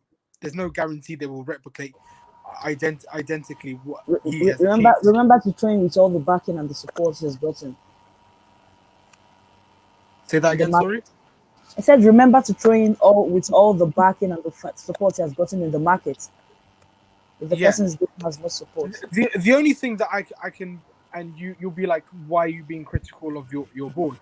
The only thing that I was critical at the beginning of the season was not buying a striker, knowing that Aguero has had these issues of his injuries and that he's aging and can't be relied upon. And of course, Jesus is playing out of position where he's when he plays for Brazil, he is a winger. He plays left wing and right wing. So I think that's the only critical thing I would say about the board. They should have bought a striker. However, Pep has managed to adapt and implement the false nine tactic. The thing is, with the false nine tactic, I think it's gonna soon take over strikers. Traditional strikers might die off. I'm not saying they will, but there's a big possibility because if you notice, like Man City are doing it, United are not doing it because they have a prolific striker. So if you don't have a prolific striker like maybe a Cavani that is on form, most of the time it's mainly better to like use a false nine or actually use someone who can create and also play that striker position. So yeah, it's the thing is that you can't really blame Pep because you guys are in the final now. So in Yeah, a but way, everything worked out. Sam, I'm praying that this doesn't go this false nine because I really hate this tiki taka bull crap. Like, Yeah, I agree with you. You know, we all grew up with R9 and Ibrahimovic and all this prolific, but the thing is that it's hard to get those kind of strikers again. yeah, It's those almost players. I think if Pep plays an actual striker, I think you're just pretty much gifting the win to Chelsea No, but because we haven't played much this season with a striker, and we don't have a natural striker. We really don't. Well, this man, Who can be depended upon and can actually score. So I think it's better to play Bernardo or KDB at false nine, to be honest. will this man Pep really be disrespectful enough to win the Champions League with no striker? What? There's no rule. There's no rule saying you have to win with a striker. Another thing you have to look at what got him to the final. I doubt he will leave the principles that got him to this final. And He won't. go there He won't without overthink. He's learned his lesson. Exactly. He's learned his lesson. He won't overthink it. he's gonna continue with the what got him to the final for sure. Exactly. I'm just a bit worried about the counter attacks, and I know Chelsea are compact.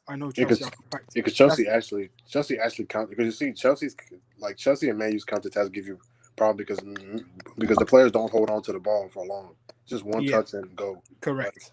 PSG's counter attacks were easier because players were just holding on to the ball and dribbling too much. So their players were able to get back in position easier. Because Chelsea, you see Chelsea, they actually know how to counter attack well. One player, then players know where to be. They're not dribbling for no reason. Everybody's just passing and going. That's how you're supposed to counter attack. Yeah, for sure. The system really promotes that, and I think the whole. I don't know. I might be wrong, but I think the whole false nine, not having a recognized striker, sometimes can actually help you in counter attacks too, because the movement and everything of everyone, everyone is used to playing different positions, so they're able to adapt. Yeah, and it brings out the defenders.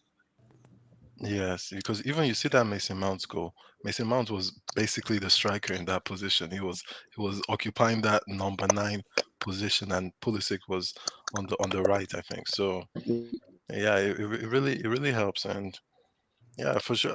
For me, as I said it earlier, I love strikers. I like that whole. Who having a doesn't? striker in your Who team. doesn't? To be honest, who really But doesn't? yeah, I think they might die off. Yeah. All I know is I wouldn't necessarily say die off. I would say the role of They a won't be striker used as is much. beginning to be. They won't be used as much. What I'm saying basically is the role of a striker basically will be reinvented. For instance, look at Harry Kane. Harry Kane is basically doing the job of a striker and a playmaker. He has double-digit goals and double-digit assists. So I think strikers will be expected to do more.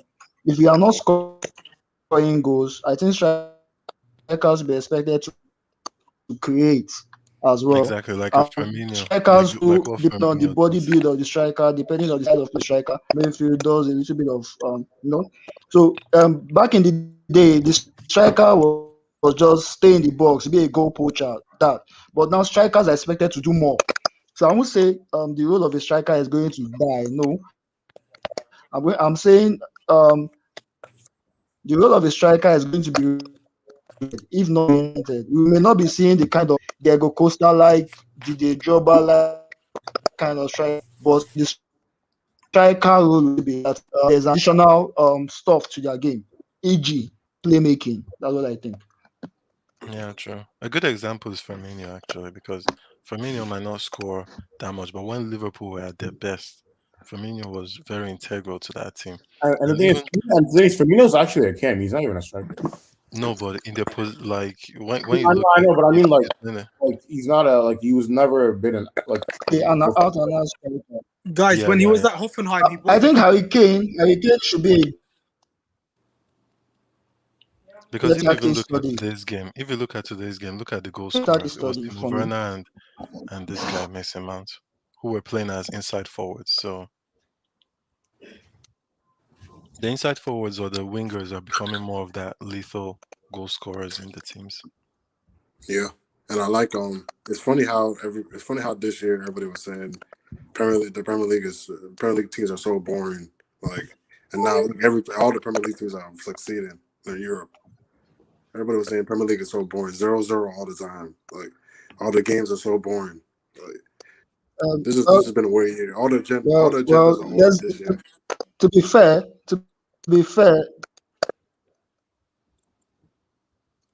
Continue. to be fair, the influence of the Premier League, the influence of the Premier League right now in Europe to an extent is not even done by the English coaches. So if you are going to talk about that, it's going to be like a 50-50 convo. Chelsea coached by a German, Man U by Norwegian. Who else? Arsenal, Spanish. Who else? Liverpool, German. So basically, Guardiola is Spanish. So basically, the teams that are making waves in Europe right now are actually blending what they have with influence from outside Europe. So to an extent, you need to also give kudos to the Spanish and the Germans because they are bringing their tactical ideas to the English game. So it's not just an English team to an extent. Yes, it's an English team, but they have the German influence and the Spanish influence and other tactical ideas that they didn't have before.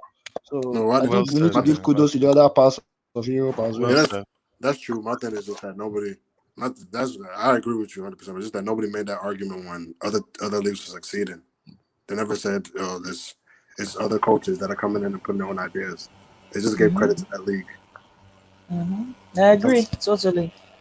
So I'm just saying we can't have the cake and eat it too. We can't say it's the mix of German coaches, but other leagues didn't get that praise for their own coaches for coming in, putting their ideas in. So that's the way I look at it. So to the City fans here, what formation would you play against Chelsea in the final? Would you guys do a back three or you would play 4 at the back?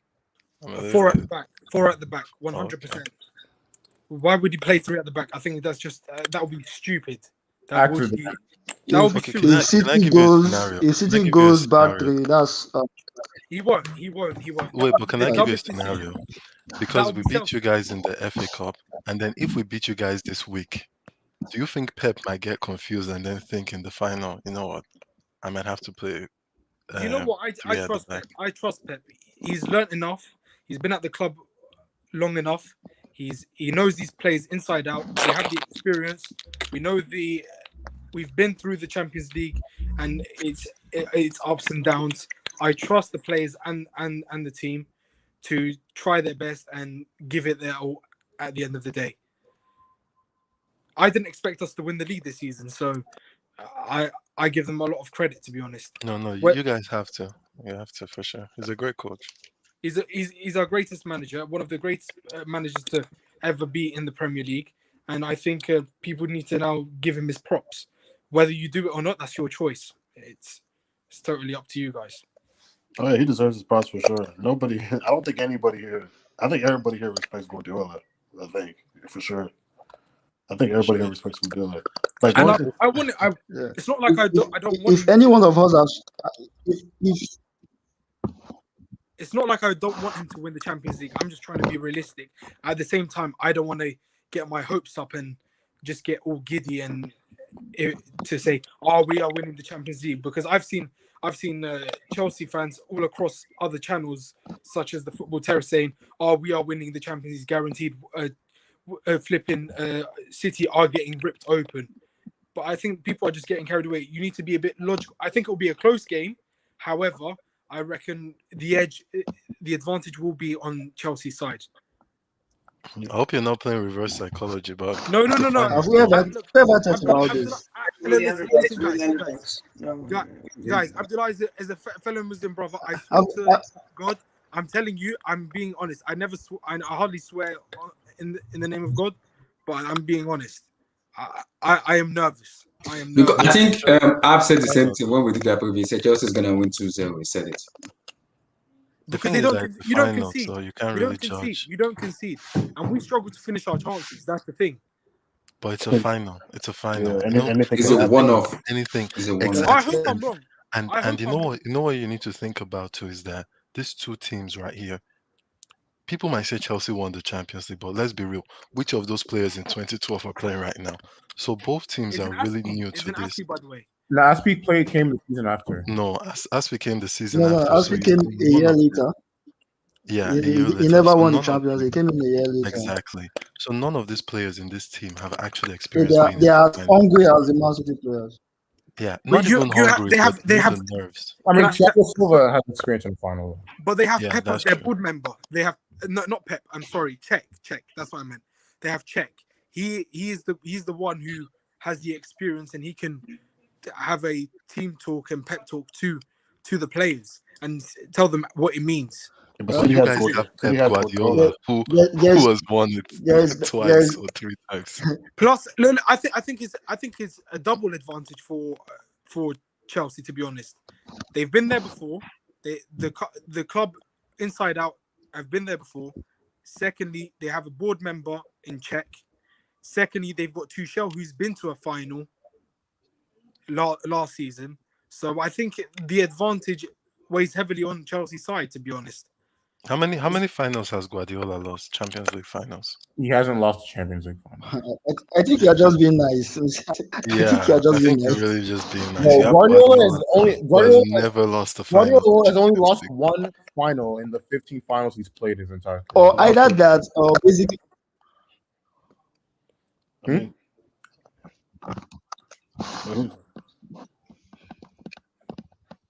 Osita, what were you saying? Maybe his thing cut off. Yeah. I think that Abdullah is just being nice to us Chelsea fans. He's just being nice. Seriously, you have Guardiola, who has never lost a Champions League final. Because Man City is a different ball game totally. Abdullah, Roma's coming back. He's not. Czech is not even the coach. What? Abdullah, Roma's coming back tomorrow, 4-0. Roma is coming back tomorrow. They're gonna win 4-0. No, don't say that. Wait, who said that? Jamir? No, I'm just joking. Let's be honest. United are you a Man United fan? It's not happening. Okay. Chimere, if you guys don't win the Europa League, do you think you should sack Oli? Yeah, true. Nah, I wouldn't sack him. I don't know who in Manchester United. I want to sack him. You guys have already won. Yeah. Nah, I wouldn't say we already won because we could easily lose to Villarreal or Arsenal. Bro, I thought you were talking about the semifinal. I was about to say Chimere, bro. No, the semifinal is over. Chimere, you won't if you play Arsenal, then I think I would understand why you think you would lose. But if you face any other opponent in the final, I think you would storm it. Bro, you can give good evening a bad time, bro.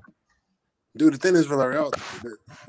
I rather play Villarreal because Villarreal play too. They play open. They come out to play, and we do well against teams that actually come out and give us space. Arsenal won't do. They've been inconsistent, to be honest. Arsenal won't give us space. That's what I'm saying. Arsenal plays defensive against us. Arsenal will pack the Arteta boss in front of that goalpost and hope Aubameyang is on his A game to counter attack. That's what I'm saying. That's why I don't want Arsenal anywhere near that final.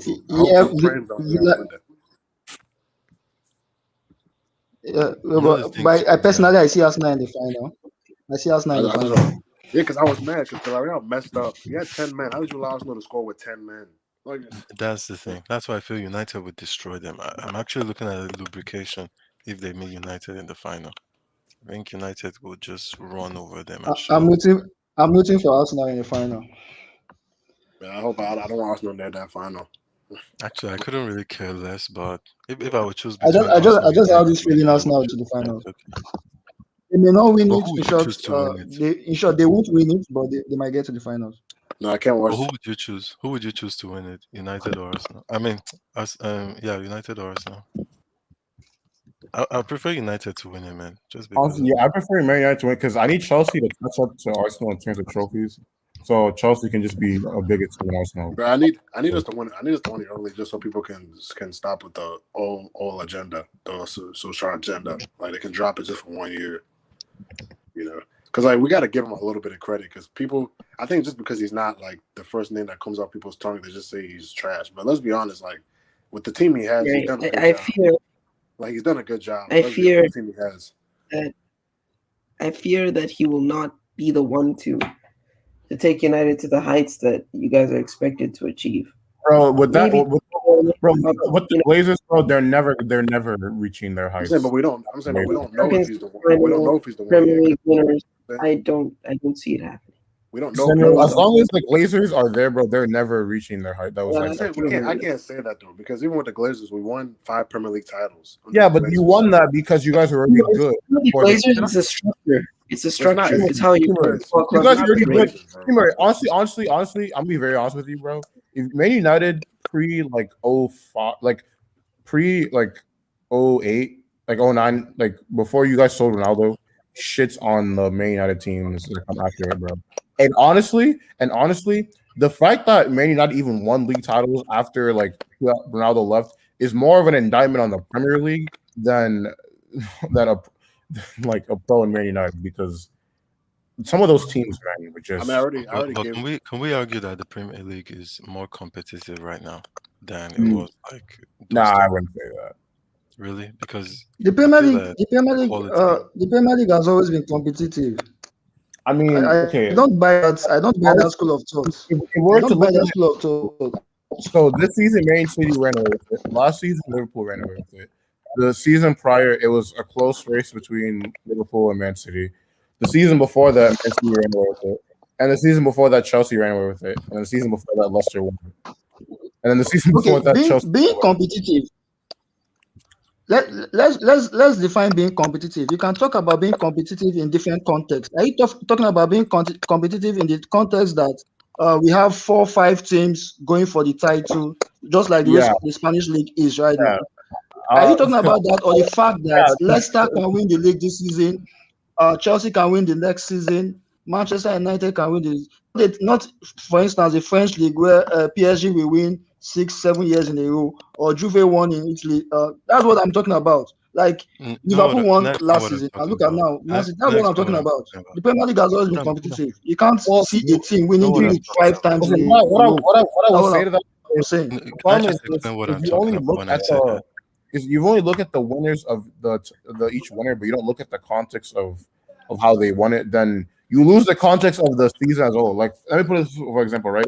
If you look at, if I was to make like a basketball example, right? If you look at all the times the Chicago Bulls won the titles in the 90s, even though they won it 6 times, there were plenty of times where they almost lost. So you wouldn't say that the league wasn't competitive just because they won it, because there were plenty of times they almost lost. So if I was to put that to the Premier League, outside of 2019, the last time I remember the Premier League being competitive was 2014 with Liverpool, Man City, and Chelsea when Suarez had that amazing season. So it's like, you know what I want to explain here is that when United won the Premier League 3 times in a row, who could challenge them for the Premier League? Well, I mean, that one, Chelsea ran them close all 3 times. Wait, yeah, but get my point.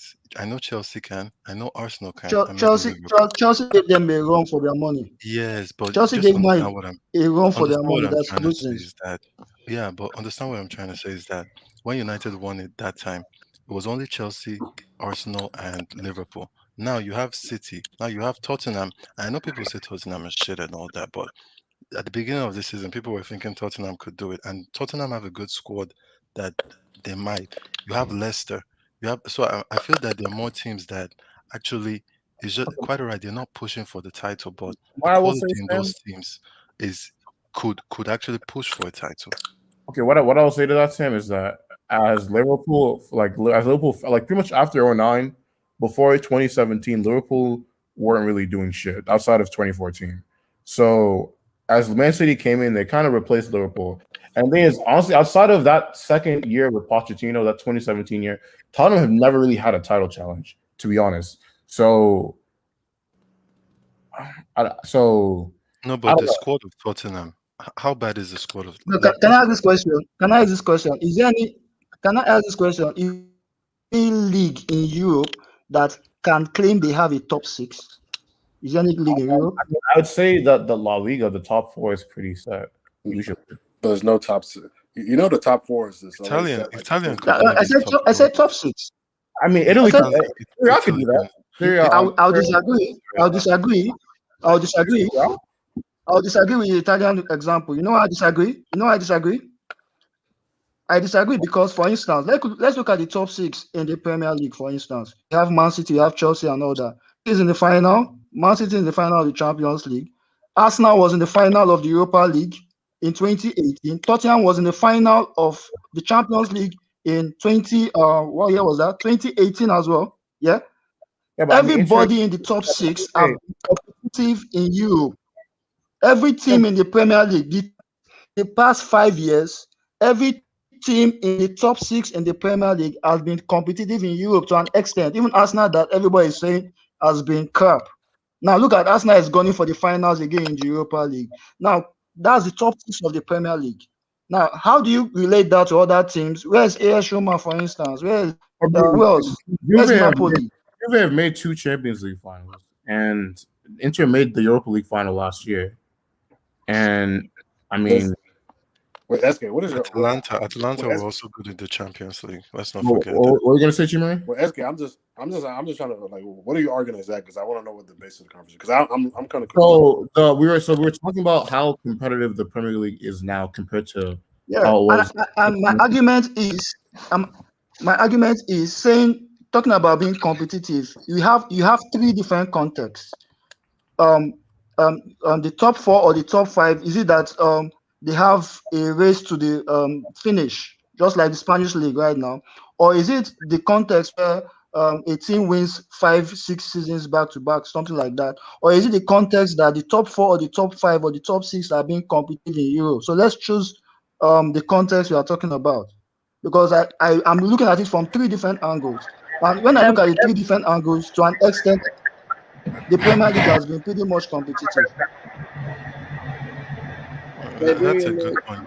I'm trying to understand what you're saying, but I think when they say that maybe a certain club, let's say Arsenal, for example, hasn't been competitive, we're talking about, or what I reckon, I mean, it means is being competitive by based on the standard that we are used to seeing them be. You know, being competitive. I mean, it's a competition. The whole league is a competition, so everybody's coming to compete.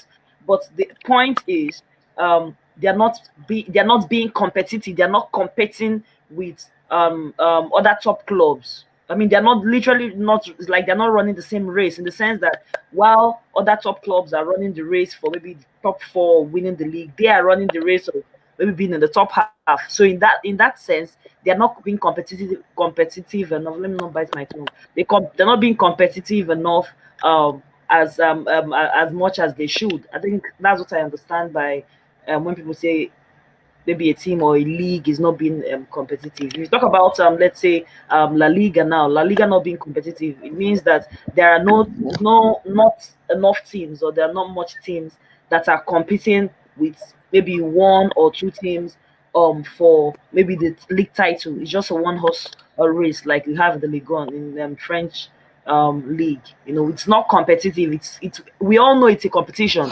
right? But it's not competitive. Just like others just attended. You know, when someone just attends and signs attendance and just marks the register and stuff, but it's not competitive in the sense of being competitive, neck on neck. Yeah. That's what I understand. What actually, I like the fact that Osita put those points. Like what I meant by saying, I get your point offside, but my point is, I'm saying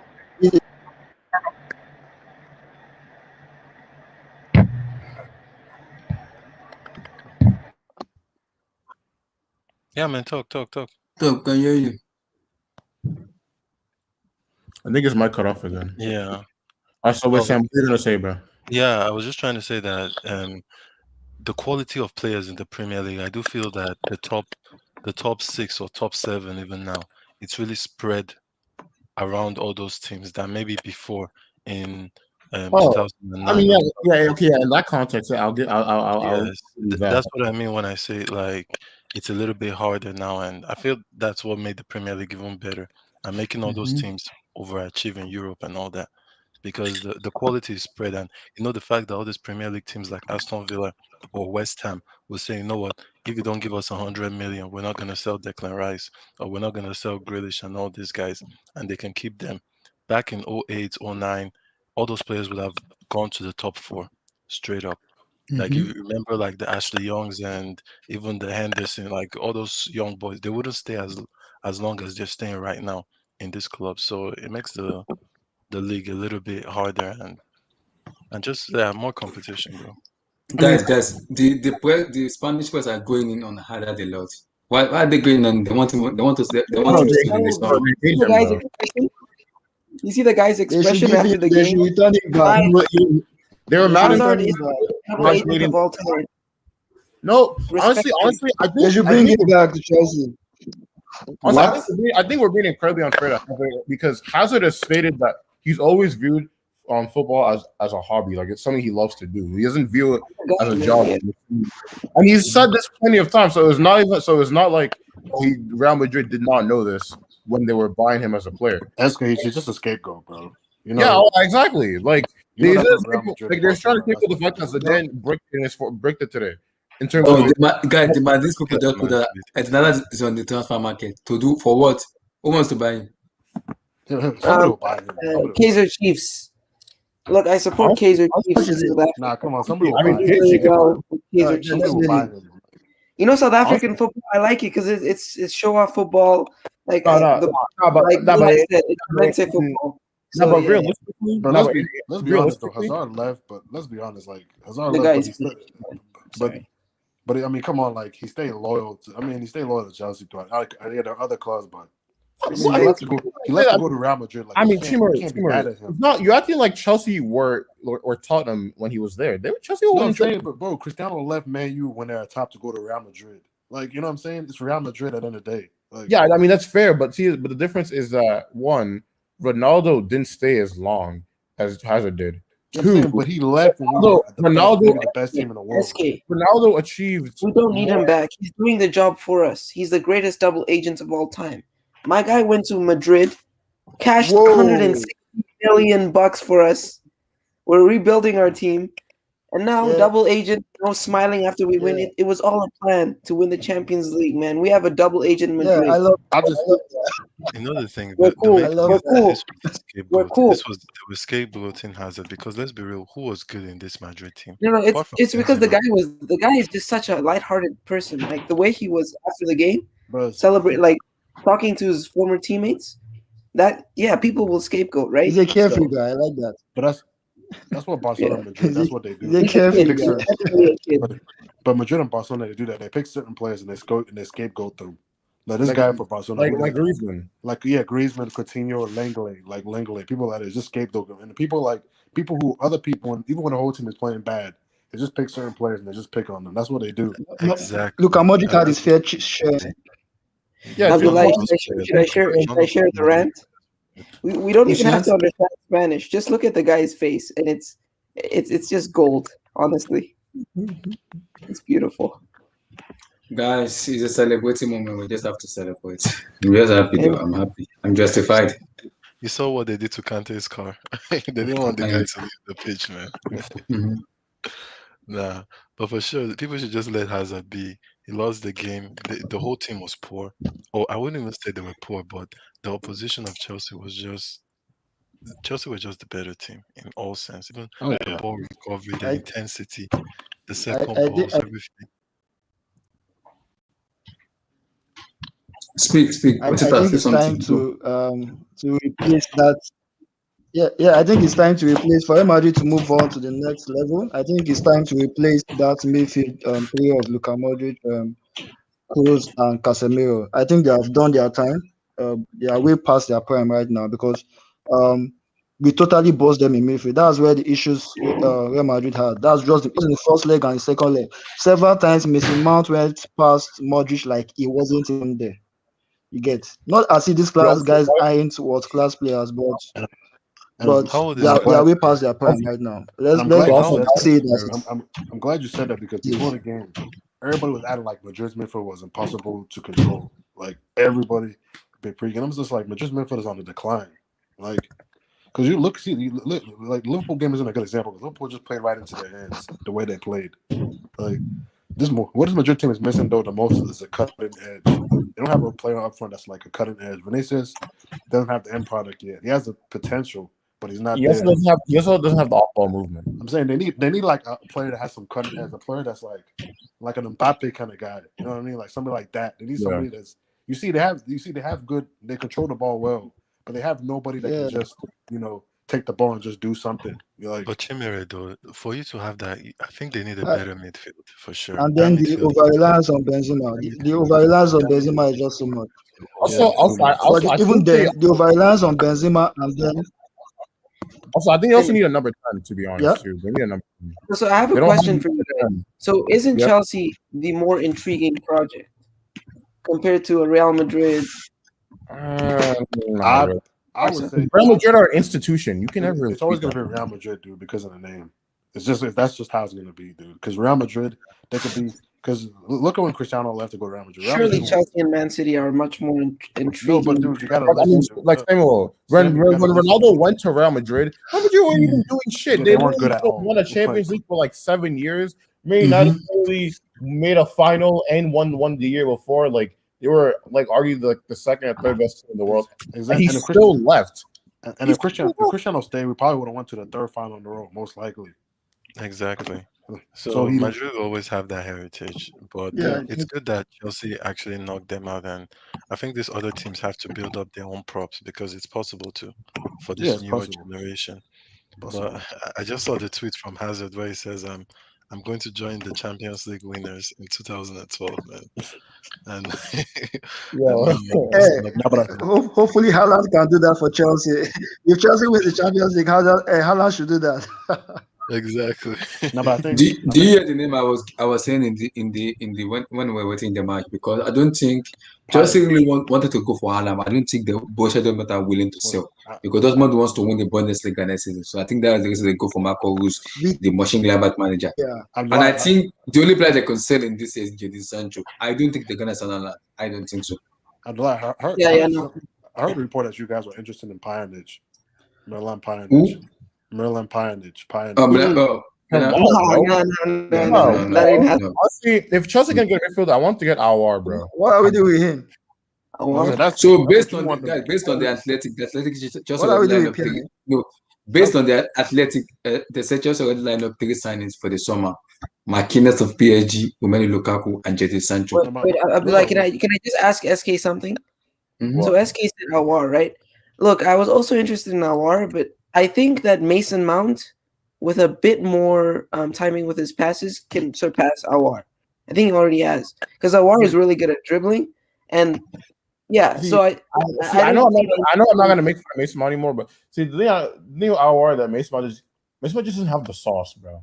Like, I disagree. I watch Aouar play, bro. The guy is not as good.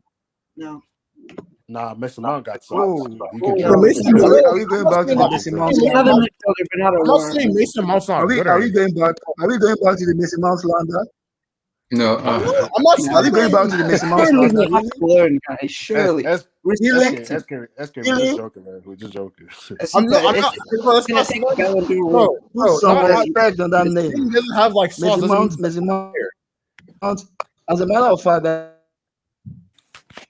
I think Mason Mount has a what sauce from him. No, Aouar doesn't have as much sauce.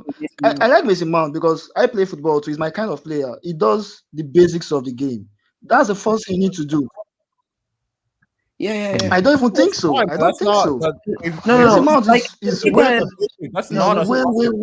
and Mason Mount are very similar players. I think Mason Mount is just proving to have a bit more potential. To be honest, I don't see the need for Awar. Like I was also interested, but I don't Because he's see a hardworking player. Because he's very hardworking. Yeah, I think maybe we just need a really good D. Mason Mount is a leader already at this stage. Like, of course. When we talk about football, yeah, one. Please, when we talk about footballers, I look at a lot of other things than just skills and that. For instance, look at what happened with PSG.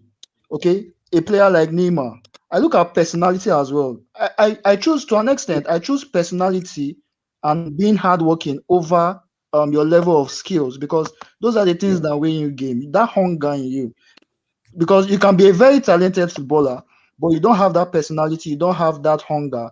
And you may not achieve as much as a player that is just average, but added more impetus to his game. That's Mason Mount for you. Mason Mount to an extent is a little bit skillful, but he knows he does it at the right time.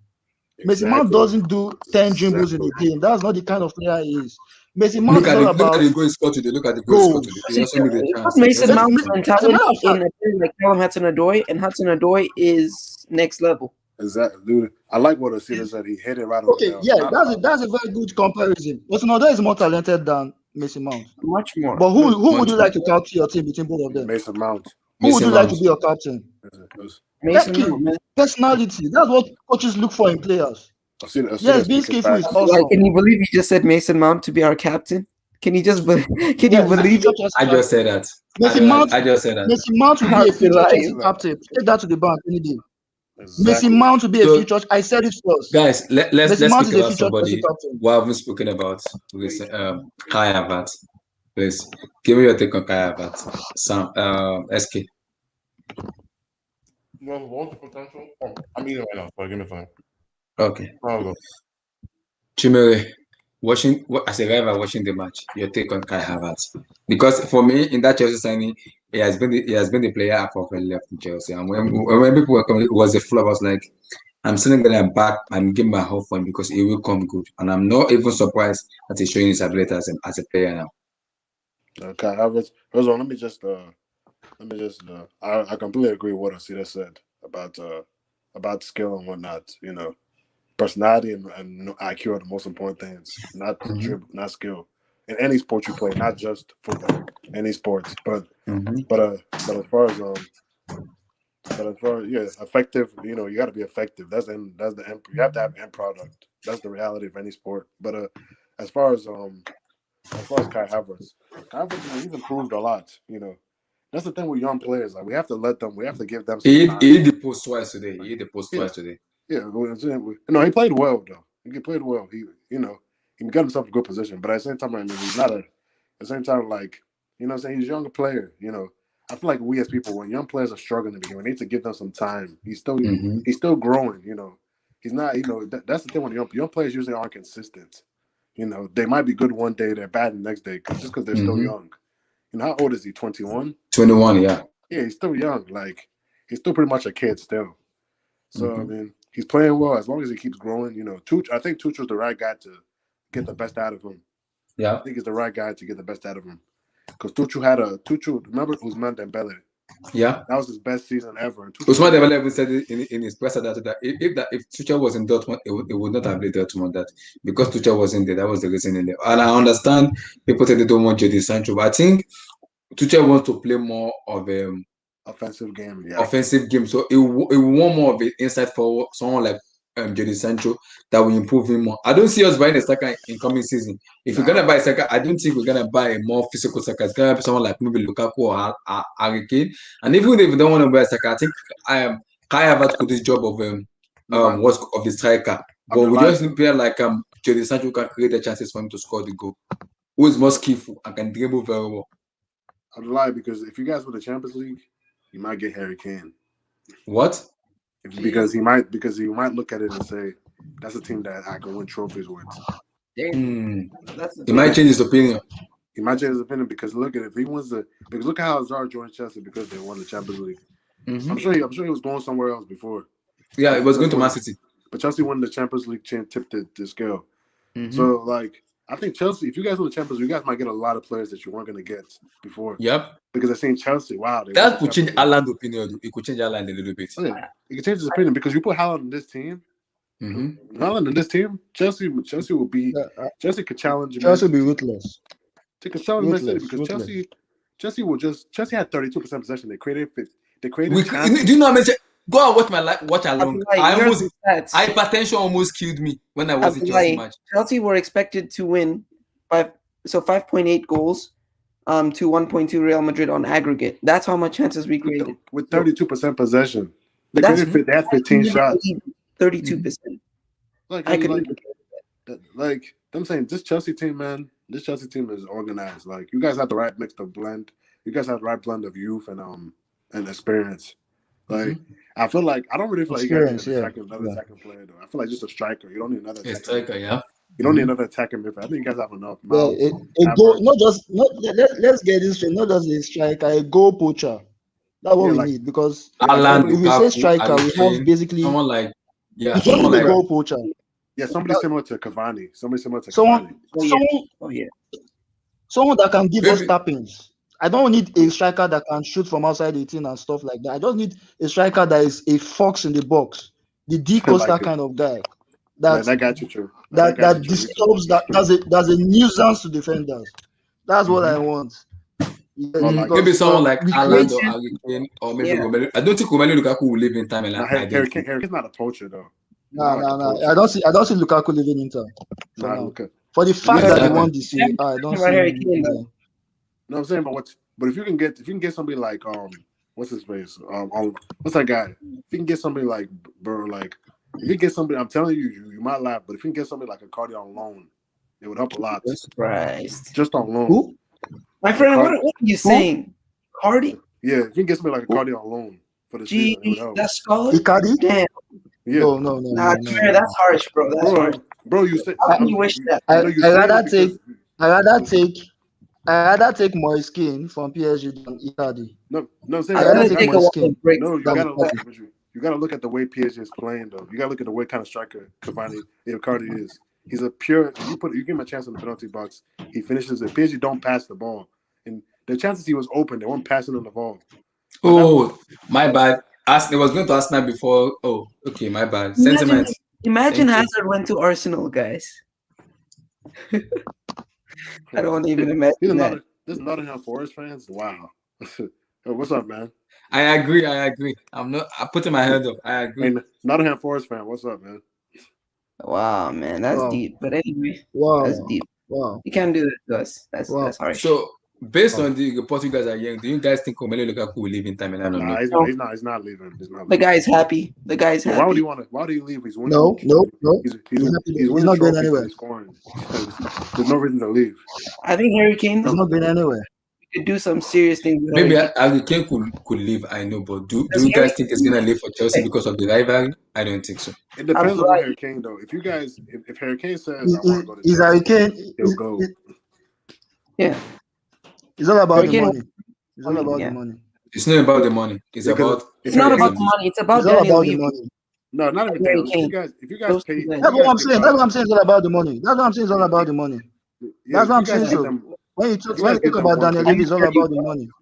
Yeah, just as if you guys just pay. If he could sell, he sold Berbatov to Man U for crying out loud. So why can't he sell Harry Kane to Chelsea? Yeah, if Harry Kane says I want to go to Chelsea, he'll go. Just pay the money, he'll go. If he tells Tottenham I want to go to Chelsea, how much? Dan Levy will say this is the price. It's 150 million. We are putting it down. We are getting Harry Kane. It's all about the money.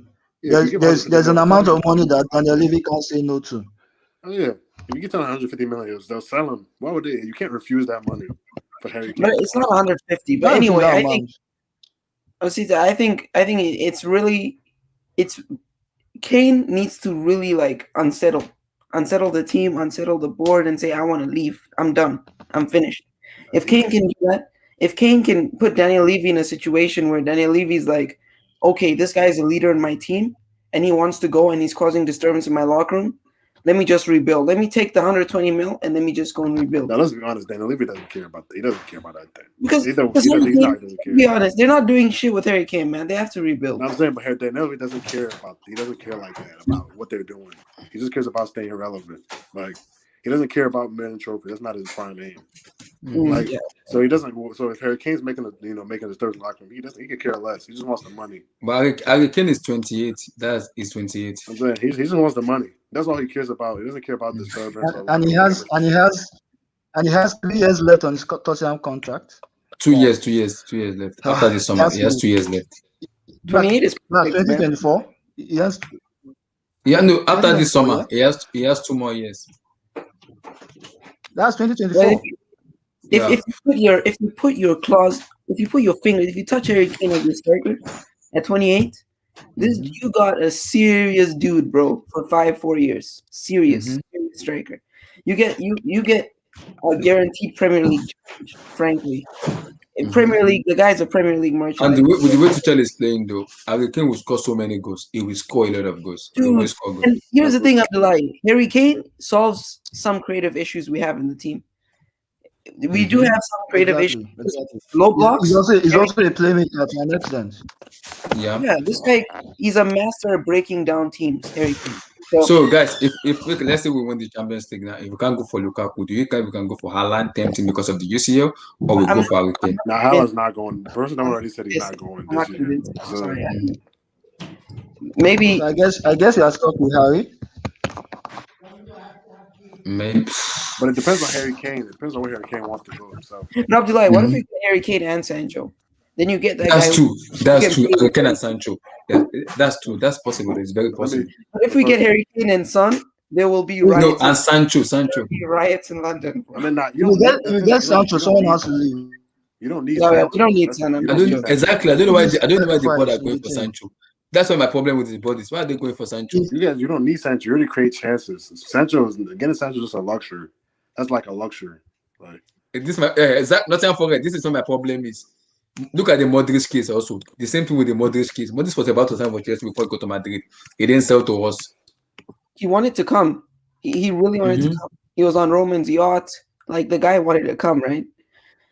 But Daniel Levy is a prick.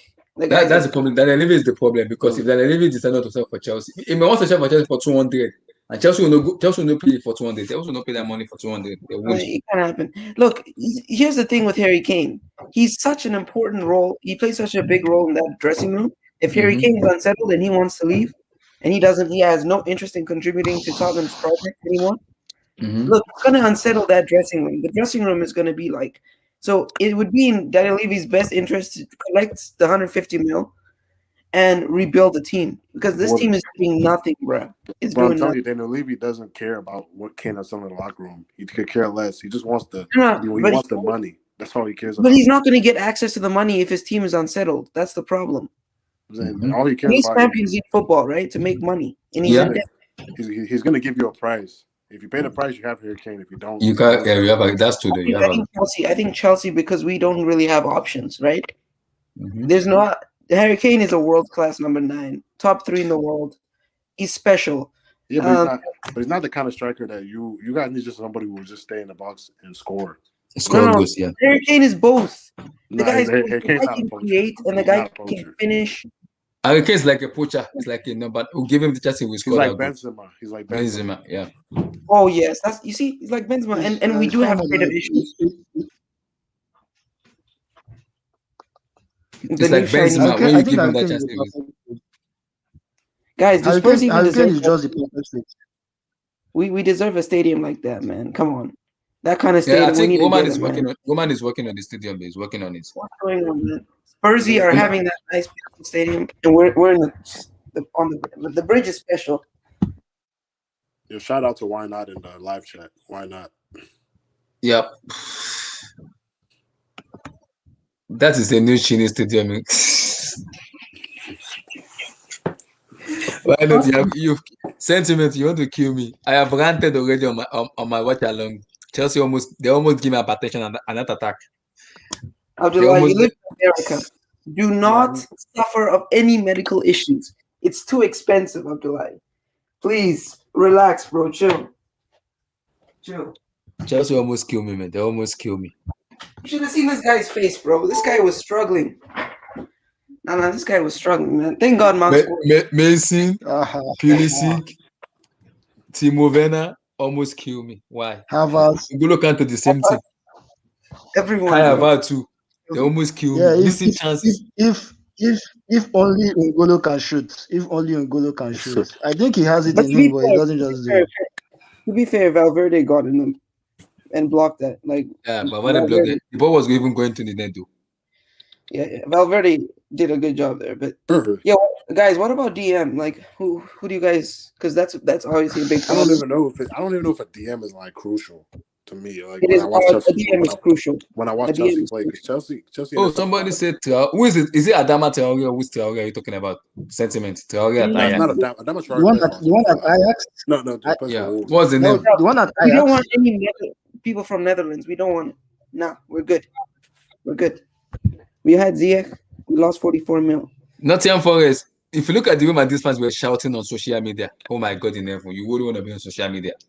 You wouldn't want to be on social media. The way they were shouting on social media, you don't want to join them. You don't want to join them. Somebody almost telling me Madrid is gonna win 3-0. And people can, how can Madrid score 3-0 against this Chelsea defensive team? It's not possible, man. It's okay, man. It's just these people are cocky. But Real Madrid are actually average. Let's be right now. This season especially, they are just basically bang average. I'm actually surprised. Like Nottingham Forest fan is saying, he's actually surprised that they were in the semis. And, exactly. That's owing to the fact that Liverpool were crap. Liverpool were crap in the first leg. So I think Real Madrid is right now. They are living on past glory. They need to rebuild. Even Perez himself as the president the same mirror and like because see, I enjoyed this because I think Madrid fans got a little too overconfident after they beat Liverpool. Just a little tad bit too overconfident, you know. Because I'm just like, yeah, Liverpool were crap in the first leg. Yeah, Liverpool played just the way they played right into Real Madrid's hands. Yeah. So that's why Real Madrid didn't win that match because they were fantastic. They won that match because Liverpool played poorly. Let's get that straight. I think I rather talk about out of the teams that were thrown out of the Champions League, I rather talk about PSG than even Real Madrid. Just like the Nottingham Forest fan said, Real Madrid basically, to me, they were lucky to even be in the semis. They were lucky to be in the semis. That's what I think. Yeah, very like but Osita, if you go on social media, the way Madrid fans were shouting on social media, I was just looking at them and shaking my head. It's the ego. It's all about the ego. Real Madrid fans are very egocentric. They are. You see the way they talk about their players in the press. This was a team that voted Luka Modric the worst signing of the season. This was a fan base, right? Exactly. You remember Luka Modric was voted the worst signing of their season. That's the kind of fan base Real Madrid. We Chelsea fans think we are ruthless. This was a team that booed Ronaldo after scoring a hat-trick. They booed Cristiano. Exactly. They booed Cristiano. Ronaldo scored a hat-trick in a game. Not that they lost the game. Ronaldo scored a hat-trick in that match, and it was still booed. That's the kind of I was telling. I think it was on this show when I had the argument that one of the reasons why Ronaldo left Real Madrid was not necessarily because of the money. Because Juve, when you talk about the money power, Juve could not even pay Ronaldo. They had to pay Ronaldo with some shares from Ferrari. Like they couldn't afford Ronaldo. Ronaldo left Real Madrid to an extent due to the fact that he didn't have a say in the team. First of all, he's Portuguese, he's not Spanish, number one. That factor was there. And not forgetting the fact that Juve fans were so appreciative of him, even when he scored against them. Look at up to now. If you watch Juventus game, look at how someone like Buffon looks like at Ronaldo. Just look at Buffon had to leave PSG. He had Ronaldo. He had to come back. He left PSG and came back to Juve just to play alongside Ronaldo. That's what Ronaldo saw and went to Juve. He wanted a team where will be built around him, a team where he can have a say about the coaching staff and stuff like that. That's what Ronaldo wanted. And Real Madrid could never give him that.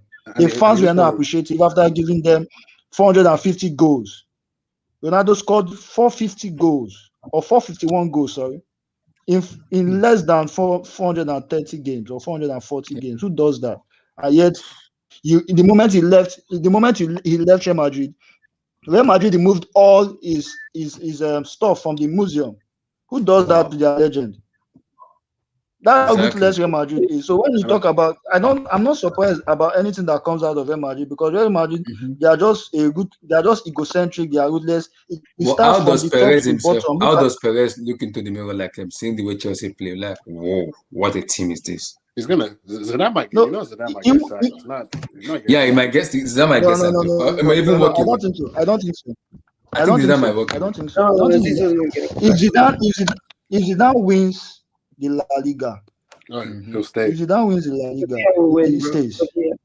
I don't think Madrid will If win If the they La don't Liga. win, he might get sacked because Madrid. If you don't win anything, they sack you. It's trophy. That's a trophy season for the. Yeah. When was the last time they have been trophy? When was the last time? The, 2 years the ago. last time. Oh, Ancelotti, 14, 15. Got 14, sacked. 15? Yeah, The got last time they were sacked. trophy? Yeah, 14, got 15? No. The Yeah, last time they were oh, trophy. no. 18, 19. Yeah. 18, 19. Yeah, 2 years ago. 2 years ago. Yeah, Immediately after yeah, Ronaldo left, they went trophyless. Wow, trophyless? 18, 19. Yes. Yeah, that's when they lost 4-1. Immediately after Ronaldo left. The season after Ronaldo left, they went trophyless. Under Exactly. Lopetegui, and they had 3 coaches that season, I think. Yeah, but they were awful that year. Lopetegui, they had, which other coach was that? What's his name? Solari, Was is it 3 or 4 Solari? coaches? Solari? Yeah, they had about 3 or 4 coaches that season. And still went trophyless. That's how bad that's how much they miss Ronaldo. And yet they booed him out of Santiago Bernabeu. Yeah, because When I don't rate Real Madrid fans, they have no culture of unity. Osita, that's why I like Madrid. You know why? Sorry? Just as a club, I respect them because No, that's they, not nice. they're That's always not the bigger than a concept of player. being a fan. That's not the concept of They're being always a bigger fan. than a player, though. No, but you gotta There's a respect. balance. You gotta There's a respect the player who balance. gave you Being so a much. fan base, there's a balance. Look at Barcelona. That's a fact. Messi. Well, yes, as a fan, you have the right to criticize. You have the right to criticize your player, but there's a balance. Do you understand? You are appreciative of when they do right, and then you criticize them when they do wrong. Not that you criticize them even when they are playing well. That's nonsense. If you're legends, you don't appreciate them. Who does that? Where does He Mbappe gave go, him though? Champions League 4 times. But why would Mbappe? Even Mbappe wants to win the as Champions Spanish as Sergio Ramos is, as Sergio Ramos is, he has also had his fair share with them. That's how crazy it is. As Spanish as he is, they are captain. But what? Who does that? I'm gonna wake up. Samuel, why would Mbappe want to go to Real Madrid? He can Yeah, I because know. PSG is better for him to win the Champions League. The better Yeah, option. I mean, let's be honest. I mean, Real Madrid don't have the most intriguing. I think Real Madrid they're a few pieces away from getting they need to rebuild. I'm saying they need to build the midfield. They need to rebuild. Yeah, there's things to fix. The defense. It's an aging team. It's an aging team. That's why I said they're living on past grade. An aging team. It's an aging team. Benzema, yes, but there's a limit to what you But can guys, do. we need to give a proper shout out to Roman Abramovich. Man, shout out to him, man. He's Yeah, a goat. we do. One of the best managers, one of the best owners in football, man. He actually loves the team. Yeah. He invests in the team. He's also I've heard that he's also putting like a fan advisory council on the board or something like that. In the board, yeah, he already did. Yeah. As from July. So, yo, Abdullah HH should get elected for that. I'm just joking. But anyway, it's not bad if you get elected. It's really cool. Like, he listens to the fans and he listens to the fans. Yeah. Because after Super League, he was like, okay, I understand that was the wrong decision, and he's employed, and he's gonna incorporate advisory council, which is similar to a golden share. So it's pretty cool, man. Props to him. He's an amazing guy. Yep. Abramovich is we are lucky to have him. We are lucky to have him. Very, very lucky. Guys, imagine us winning the UCL again. You know what he's gonna do for Abramovich? You know what they're gonna do for him? He will cement his legacy as an owner. But Abdullah, cement his legacy. when proper Chelsea fans have the chest and the resolve to go out and say, "I wish Abramovich wasn't our owner because he keeps on sacking managers." I mean, but everybody has their opinion. No, Mhm. no, no. That is blasphemous. You can't say that, man. Chelsea is Abramovich. I'm sorry to say, I mean, Chelsea is Abramovich. Yeah, I get it, but that's their opinion because when you're sacking a lot of managers, you're having different philosophies. Players, players might not fit in. Either way, I'm seeing their Jameer, point of view. either way, with him, But we're a lot more. Chimere, can I ask you a question? Yeah, go ahead. Can I ask you a question, Chimere? Go ahead. Is it working for us? Is it working Yeah, for it's us? working. The Abramovich strategy of it's just like a business organization. Everybody has this. Some organizations look at the short term and the medium term. Some organizations look at the long term, right? That's their culture. You can't blame an organization that focuses on the short term. You can't compare both. Do you understand? Since the Abramovich era, it has not been Chelsea's culture to be patient with the manager for 4 or 5 years, even when he's not doing what he's Oh, to yeah, do. I Even understand. Mourinho that won us the Premier League back to back, we sacked him. Lampard, the club led, we sacked him. Scolari, a World Guys, Cup winner, we sacked him. somebody Ancelotti, just sent somebody just sent we me a don't. tweet that in Africa they are going mad after beating Madrid. That's nice, man. That's Yeah. They're really Celebrations. celebrating a lot Yeah. in Africa after Some beating chap Madrid. in Nigeria right now. This is what's the time now? In Nigeria this is 1:02 a.m. Some Chelsea fans might actually sleep at the bar this night. Yeah, At but the fight. I already saw some people Yeah. already doing a band and dancing around celebrating. Man, that's just beautiful. That's Yeah. It's been long. Yeah, It's been long, Samuel. we have 9 crazy years. fans. 9 years. long, Nine. Abdullah, the last time my team was in the The- final, the last time my Mhm. team even won the Champions League, I was 11 years old. I was Mhm. 11. I was 11. That's when I Damn. was in school and I was getting cupcakes on my birthday in school. That's how long it's been. It's been a long time. Sentiment. Arsenal will never have Roman. If they have Roman as their owner, Roman will sell that club. He will sell that club. Because You see, Chelsea fans, we need to be so thankful. Like, imagine we had Kroenke, bro. oh my God. Abdullahi would die. Bro. Yo, but see that. I agree with Roman what you- sells the club to Kroenke. I agree with what you're saying. I was just trying to look at the other point of view. I Yeah. was trying to, No, I get what you were saying. I agree, but I was just trying to look at the whole point of view instead of just one side. Mm-hmm. Well, Exactly.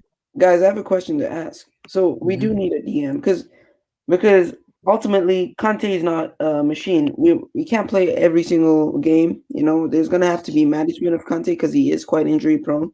Mhm. So who do you guys see as I'm saying, but like not necessarily the same profile as Conte, but somebody who would at least give us a bit more.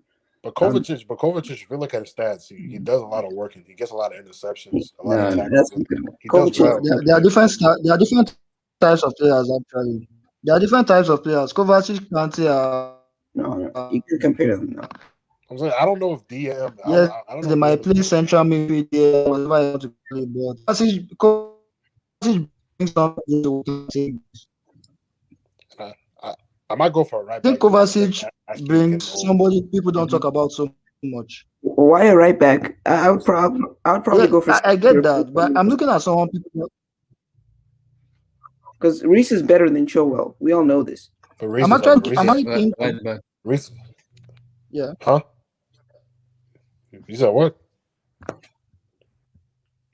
Go on, Jamari. I'm talking about the DM situation. I'm talking about the DM. Okay, can you elaborate on it? What are your thoughts on the DM situation?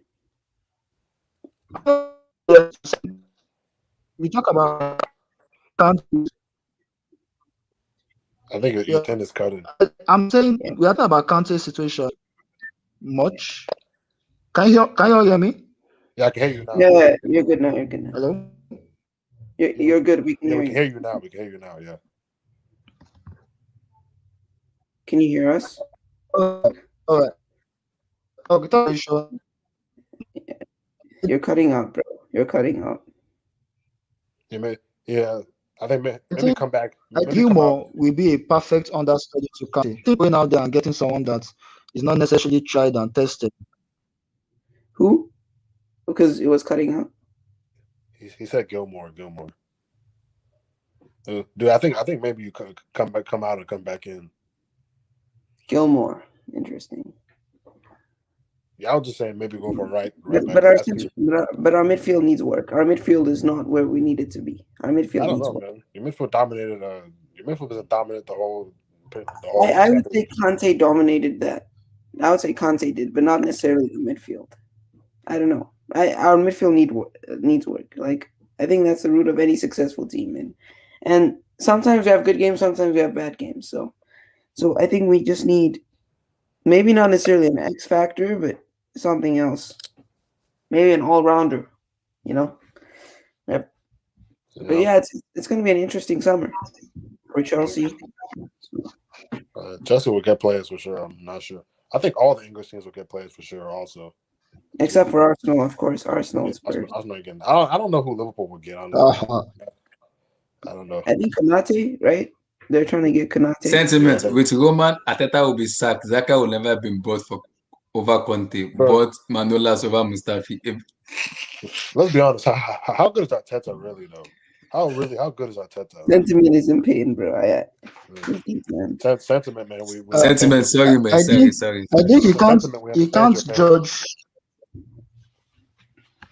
You can't judge Arteta until you give him the kind of firepower you give other coaches in terms of buying players, right? Like he has to do. He's working with what he has. So if you give Arteta, let's say 200 million in a season, for instance, and he doesn't deliver, you say, okay, get anybody you want, 200 million, 300 million thereabouts, get the way you want, and you can't deliver, just like Lampard, then you can judge him that way. But I think it would be unfair on Arteta to judge him using scrappy players. I don't know. I think this team is to good get enough. young. Let me just say scrappy players, inexperienced players, players that don't. They are, for instance, they're just trash. who else? They're not even inexperienced. They're just trash. They're complete gutter trash. No, I'm saying I think this team is better than being. Yeah. I think, I'm trying to. I was trying to be nice. I was trying to be nice, bro. That they actually crap. I was just trying to be nice. Freaking, what's his name? Leno. That team, I feel bad, man. I feel bad. And then there's no world class player in that team. Actually, there's no world class player. But Saka, a team that has not even one world class player. Bukayo Saka. I mean, he's a youngster. He's not world class. No. He has. I was saying, build a team around him. Build a team around him. Build a team around who? Arteta? Oh, you need for you to build a team. For you to build a team around Saka, you need to have quality around him as well. You don't just build a fine, an awesome car, build a beautiful body, a Ferrari, and then you put what car do I use? You put a crazy engine inside. The outside is beautiful, but the inside is crap. You don't do that. So someone like Saka, yes, is someone that you can build a team around. But when you say build a team around somebody, you need to have quality around that. For instance, Manchester United is trying to build their team around Bruno. That's what I mean. Like, because Arsenal just need a rebuild. And you can see they just need to squat everything, sell players, and just rebuild. From the bottom. I'm saying, but this team is better than being 9th and 10th, though. Like, yes. Let's be honest. Like, it's better than that. Like, no excuse to be in 10th. No excuse to be in 9th or 10th. No excuse. You need to be. You need to be above West Ham. Like, come on. I mean, no, I get. Let's be honest.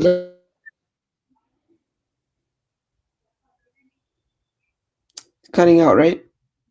Yeah, it's cutting out. It's cutting out. Let's be honest. Let's be honest with ourselves. Let's be honest with ourselves.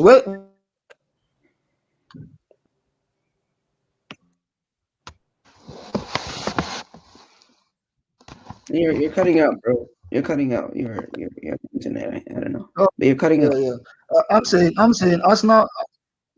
I'm saying Arsenal. The issue with Arsenal right now, to an extent, I feel is the recruitment process, because you can have £1 billion to buy whoever you want, But if you don't recruit right, you are still in the same problem. Arsenal, I Yeah. don't know how they recruit their players. Like getting Willian on a 3-year contract was the biggest mistake I've ever seen in football. David Luiz, you are getting players that are done for, like players that want to retire, and you say you want to win. What do you say you want to win? You understand? So it's not just about the money. Yes, Arsenal is not spending much, but I think that even if you give them the money, there's something wrong with their recruitment process right now because they are not even getting the right fit for their team. You know So what I'm here's the saying? thing. So on Why go for why do they buy William, Pepe? David Luiz? Who else do they get for that? Is Nah, Arsenal is like the retirement home that Chelsea players go to just cash in the last check before they sleep for the rest of their lives. So yeah, man, it's sad to see, man. As yeah, much as I hate yeah. Arsenal, it's Arsenal is now a retirement home, just like the MLS.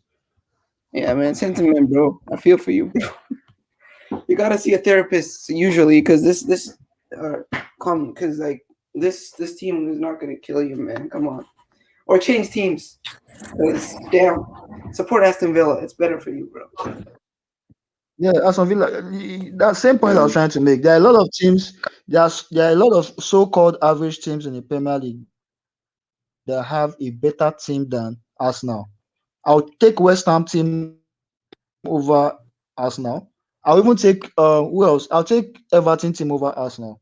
It's the fact. Is there any player Sentimental like James theory. Rodriguez in Luis Arsenal? is okay. William is black. Is there any player like what's his name? James Rodriguez in Arsenal. Is there any player like what's his Dokore?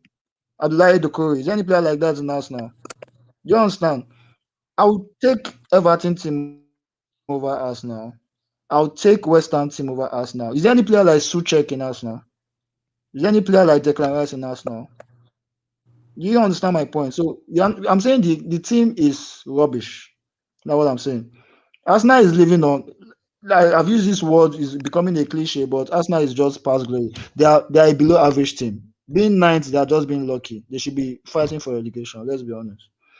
I don't know. They're not that bad to be fighting for relegation. It's that bad. It's that bad. Trust me, it's that bad. I think to an extent, why Arsenal is not down there yet is because I think Arteta is a decent coach. He has managed the situation. There are some coaches that can't manage that kind of situation. There are some coaches that will crumble on that kind of situation. You have an aging Aubameyang that is doing nothing. You are depending on young, inexperienced players and a blend of old, retired men. What do you call that? Without the backing of the board, you are not sure you can get the play. I look at this crazy scenario. They bought Pepe for how much? 70 million? Yeah, am I correct?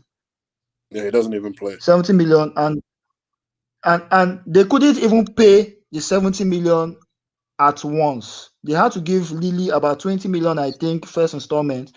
Out of that 20 million, Lily bought Osimhen for 7 million and sold that same Osimhen. So Arsenal is still owing Lily, and Lily has made times 3 of what has. That's what you call recruitment. Arsenal does not have a good recruitment system. Look at what Peter Cech did for Chelsea, making sure he saw the problem. He saw that we had a problem in the goalkeeping department. He took out his time and made his research before he got out and on Mendy.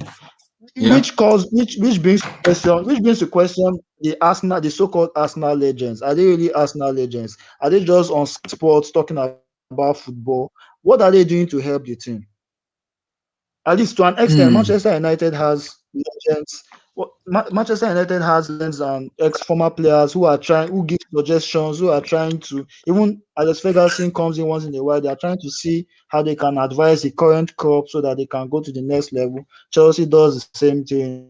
Once in a while, Michael Ballack comes to the training ground. Once in a while, John Terry comes, before he became an assistant coach, he comes to the training ground. Ex-players come around to see what's going on. How many times has Thierry Henry gone to Arsenal to say, okay, I think I saw this striker in Monaco, for instance. I think you guys will like him. I saw this and this. He had right to just be on Sky Sports or whatever and be making noise. What did they do apart from going to the TV? They don't help the team. Ateta is like handicapped right now. So that's why I said it's not fair to judge him based on what he has. Like you have to give him money to buy the kind of players he wants before you can judge him. That's what I'm saying.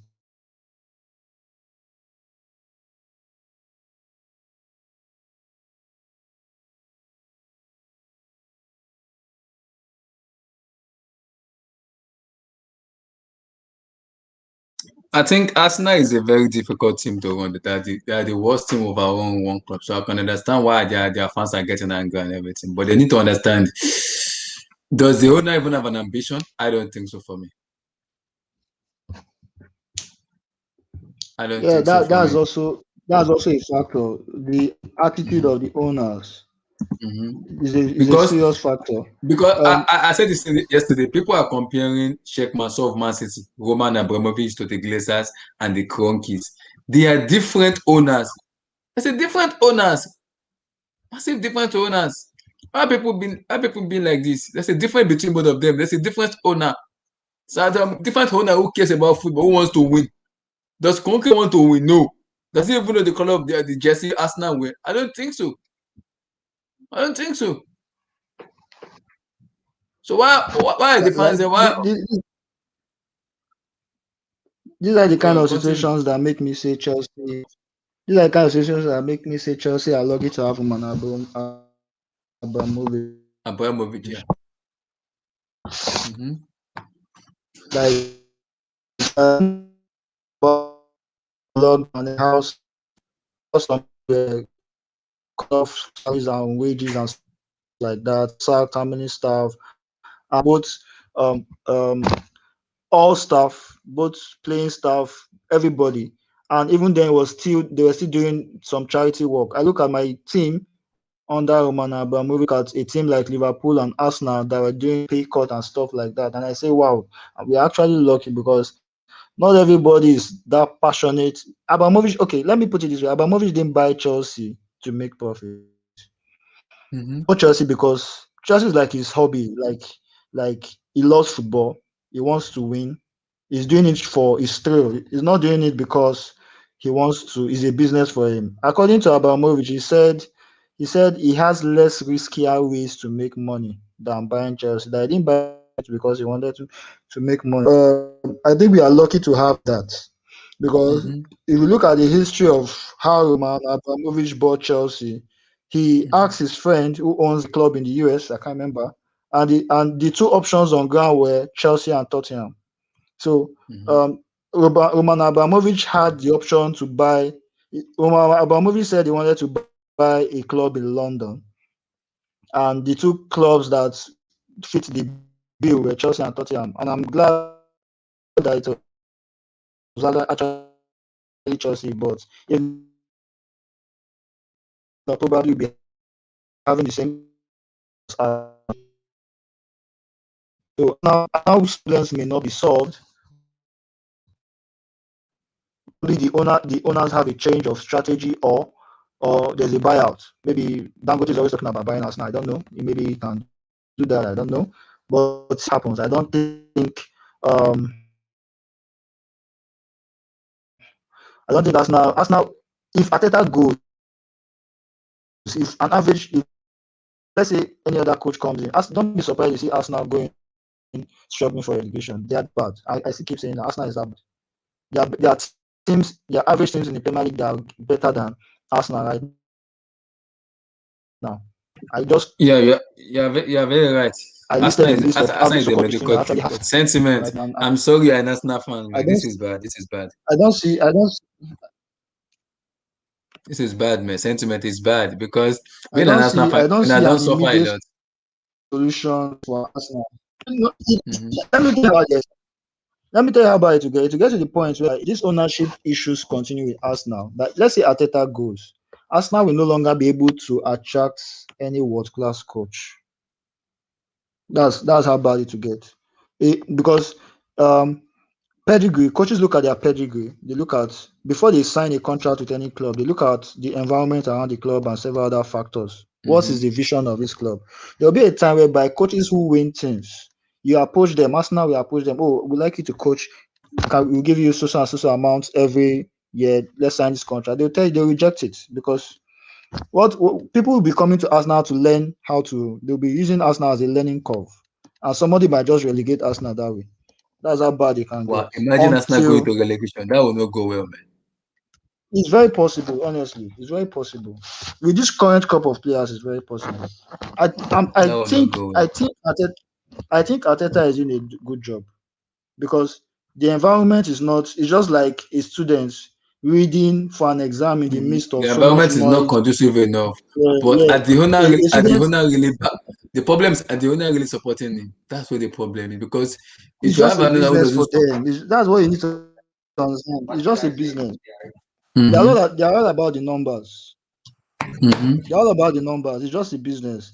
But Chelsea is more than just the numbers. We talk about the culture. We talk about winning trophies and so on and so forth. That's why we sack managers anyhow. You understand? Arsenal is stuck with guys. Arteta. No matter where Arsenal finish up this season, Arsenal is stuck with Arteta. If they let Arteta go, I don't see any good coach coming to Arsenal. That's just the fact. Yeah, And yeah. if another coach comes to Arsenal, maybe you just see them. Arsenal can relegate. It's possible. It's possible Very possible. because every So other team is guys, stepping up. like Everton the is video, stepping up. West Ham is subscribe, stepping up. subscribe guys, like and subscribe guys, like, subscribe. I will appreciate it guys, like and subscribe guys. Let's move the like button up guys. We are through to the Champions League final, guys. After nine consecutive years, guys, it's what the wait, guys. It's massively worth the wait. It's worth the wait, guys. And I'm happy as a fans going to the final with so much confidence, guys.